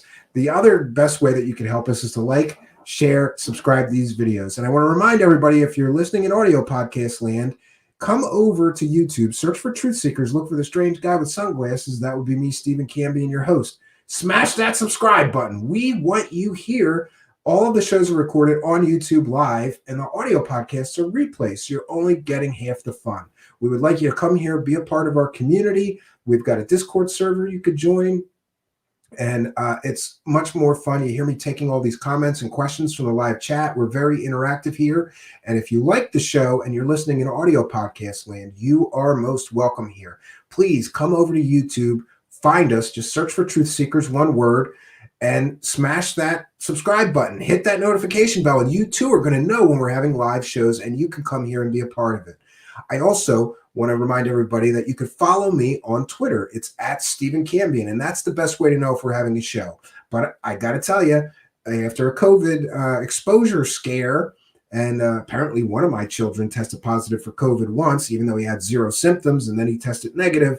So after this COVID scare, my kids were home for 3 weeks. They are now back to school full time. I should be able to publish a schedule as early as tomorrow.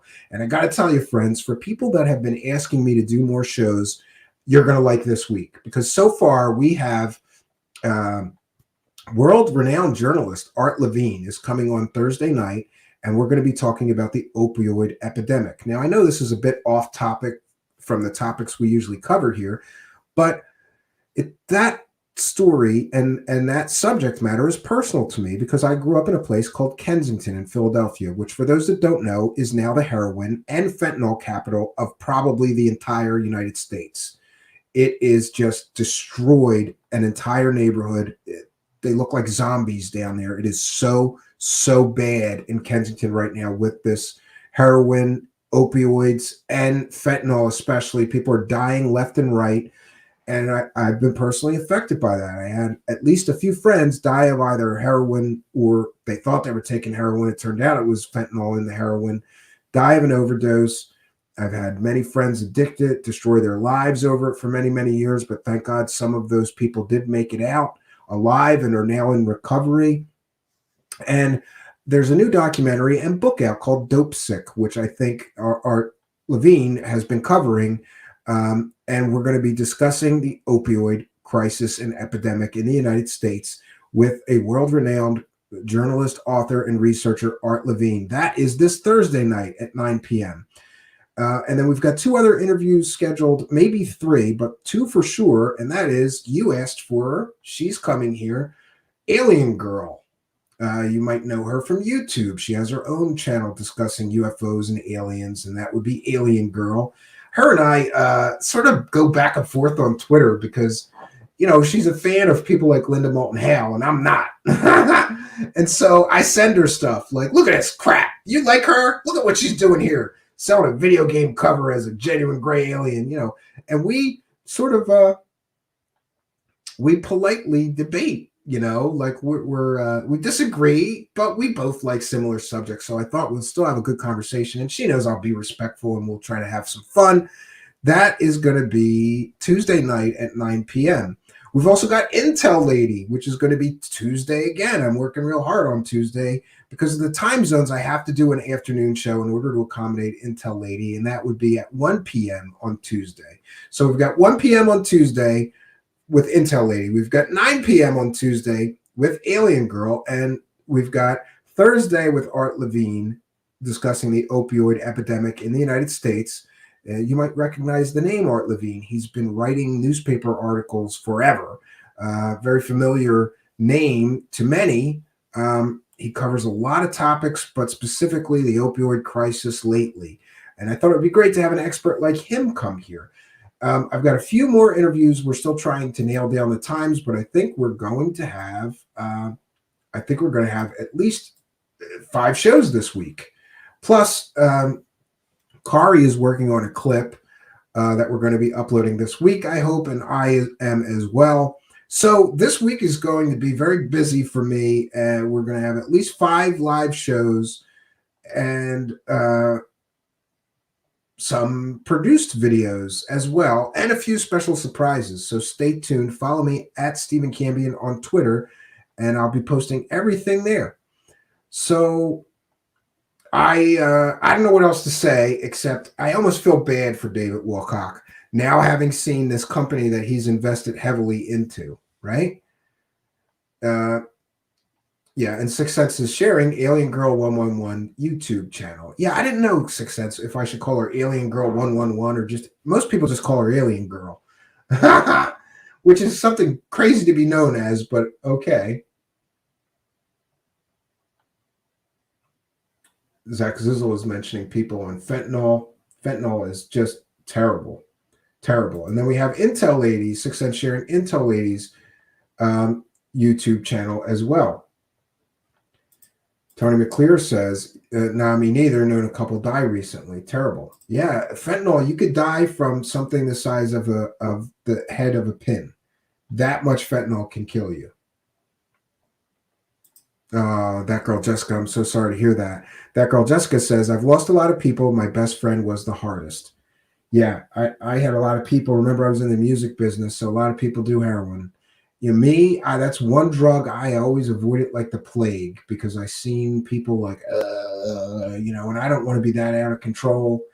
I do have to admit that one time I didn't know what I was snorting, and somebody gave me, you know, heroin. So I think I did try it, but I didn't mean to. I thought it was cocaine.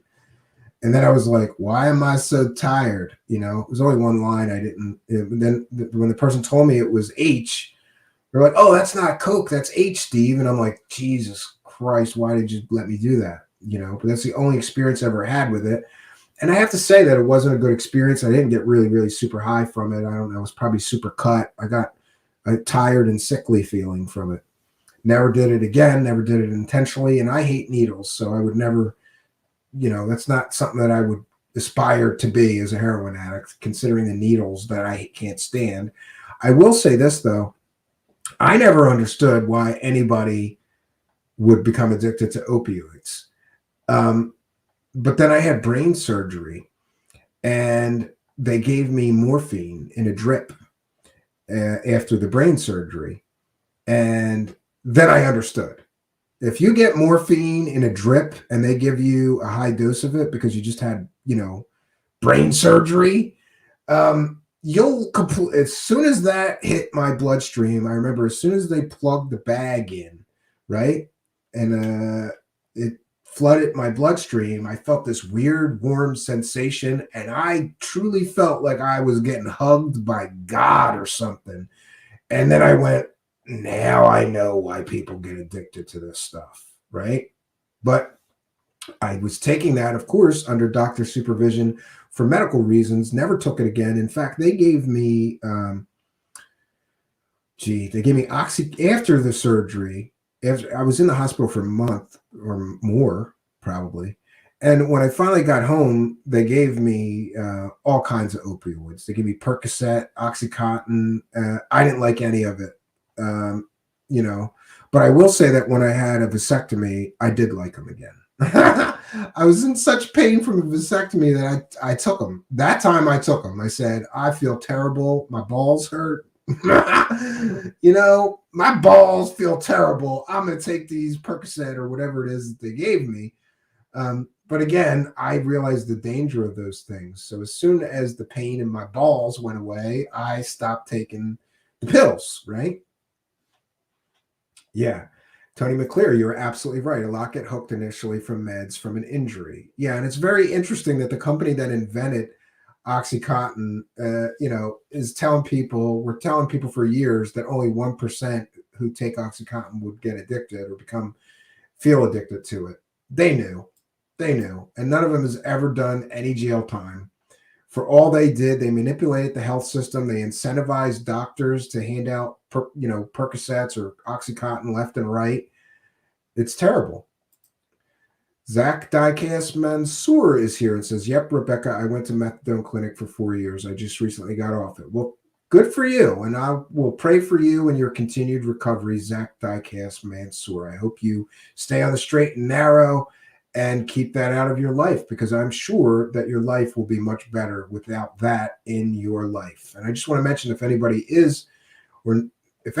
listening to the sound of my voice is suffering with addiction of any kind, OxyContin or heroin or anything, please do seek a certified, counselor or someone who's qualified to help you to rid that from your existence. Rebecca Turner says, they are. I took methadone for pain for 18 years. How to get off myself. Yeah. Yeah, I knew a friend that was doing the Suboxone and methadone or something. I don't know. But he was back and forth in rehab for years, right? First Floor Audio says, Zach, I'm in the same mess, just green. Rebecca Turner says, yeah, it's hard, but I use Kratom and I didn't have any problems. I do have restless leg syndrome from the methadone now. Mess with my nerves. Yeah, it'll do that. Long-term use of methadone, it does something weird with your nerves. Patrick Sheehan says, I'm 6 years dry and free from alcohol addiction. Get help. It will change your life. Absolutely. Absolutely. I know so many people who, went on to do amazing things. And look, I know there's a stigma involved with this, but you have to remember that you're human. And, some people even have that addictive gene in them that makes them more prone to addictions, right?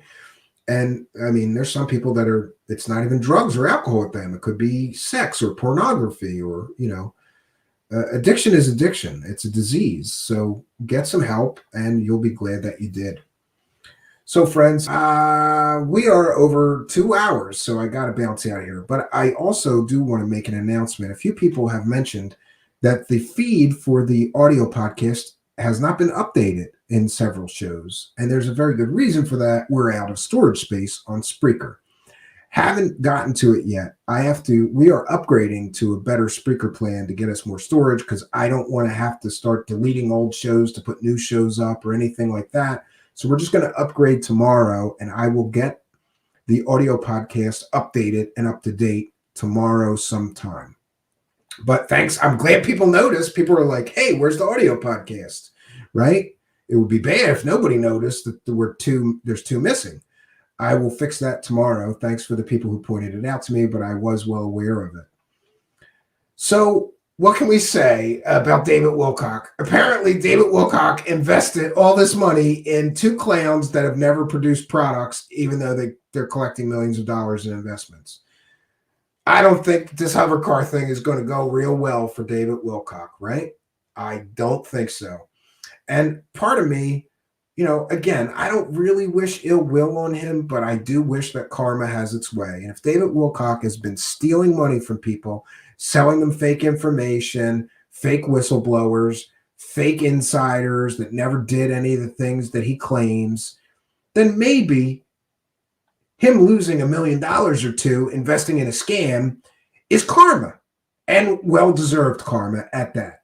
I will leave it at that. I think that karma is the overwhelming equalizer of the universe. And you can't just go 10 or 20 years scamming people for fake information, fake stories, and fake witnesses to fake stories for 20 years and not pay some karmic debt for it.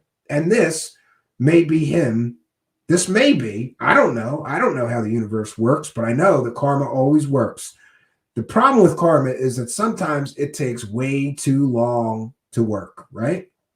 And I'm not sure how the universe works, but when I saw that he invested this much money with these two clowns, one of which I have personal knowledge of being shady, super shady, I was glad. I'll say it. I was glad because I know that he's not going to get anything for his money. They're not going to produce anything, David Wilcock. They're going to spend your money, and then they're going to spend other investors' money, and they're going to keep kicking the can, saying they're working on new designs. They're working. Oh, we might have these new contracts with the Serbian military. No, they don't. They don't have anything. It's all vaporware. Look up the term, David Wilcock, if you're not familiar with the term vaporware. But Bill McEwen, especially, he was the king of vaporware for 10 years. So what else can I say? I hope that David Wilcock loses all of his money. And I know that's terrible of me to hope for, but I would think that would be karma, right? Ill-gotten gains must be equalized eventually, right? I mean, you could look at all the people that embezzle money from companies, right? They steal like hundreds of thousands of dollars or millions of dollars. They get caught. They have to pay it back for the rest of their lives, and they have to do prison. So the universe will equalize people who get these ill-gotten gains or try to get ahead with less than moral ethics or less than moral ways of getting ahead and getting extra money. And I'm hopeful that the universe will take care of David Wilcock. I mean, either that or we're rapidly reaching a point where I'm getting ready to start calling law enforcement and showing them the evidence of all of his scams over the past 10 years and asking them why he's not in prison. I'm getting that close to doing it. And also, people keep asking me about this 501c3. Did he ever give me? No. And I don't know that I keep saying I'm going to do it, but I'm going to fill out the complaint form for the IRS because David Wilcock refuses to give over the forms to show how much money his charity collected and what he spent all the money on. Apparently, for all we know, he collected money for the past 3 years and gave it to these clowns that are going to build a hover car with him, right? That's not charity. That's problematic for David Wilcock. So anyway, friends, I'm going to be back this week with a lot of great shows. I am happy to be back here. I had a great weekend at the cabin. I finished all the cement work. The cement floor and the cherry round wood floor in the sunroom in the cabin is finished. All the cement work is finished. All that's left is we got to hook up the wood stove. That's only going to take 20 minutes, but we're waiting on parts. And we have to run a few outlets, and I got to fix the doors. And then the sunroom's done. And we just, again, doubled the interior space of the cabin. It's a 12 by 24 room. And I can't wait to see how well it works because there's a 12 by 24 greenhouse sunroom with all glass walls that is on the south-facing wall of the cabin. Given that the cabin is in a very cold climate and the winters there are very harsh, I thought that would be the best thing to do on the south-facing wall is build essentially a thermal oven. I think that this will warm up the cabin and keep the cabin warm, maybe even without any heat source all day. At night, we're going to need a heat source, though. If things work out the way that I've planned, I can open the door between the sunroom and the rest of the cabin during the day when the sun is baking down on it, and it should be free heat. I'm hopeful. We'll see how it works out. I'll keep everybody up to date, and I'll be posting pictures on my Twitter whenever the sunroom is finished in the next couple of weeks. Thanks for everybody who's been very supportive and encouraging me to keep working on this cabin because I just keep doing that. Every week I go there and work my butt off, man.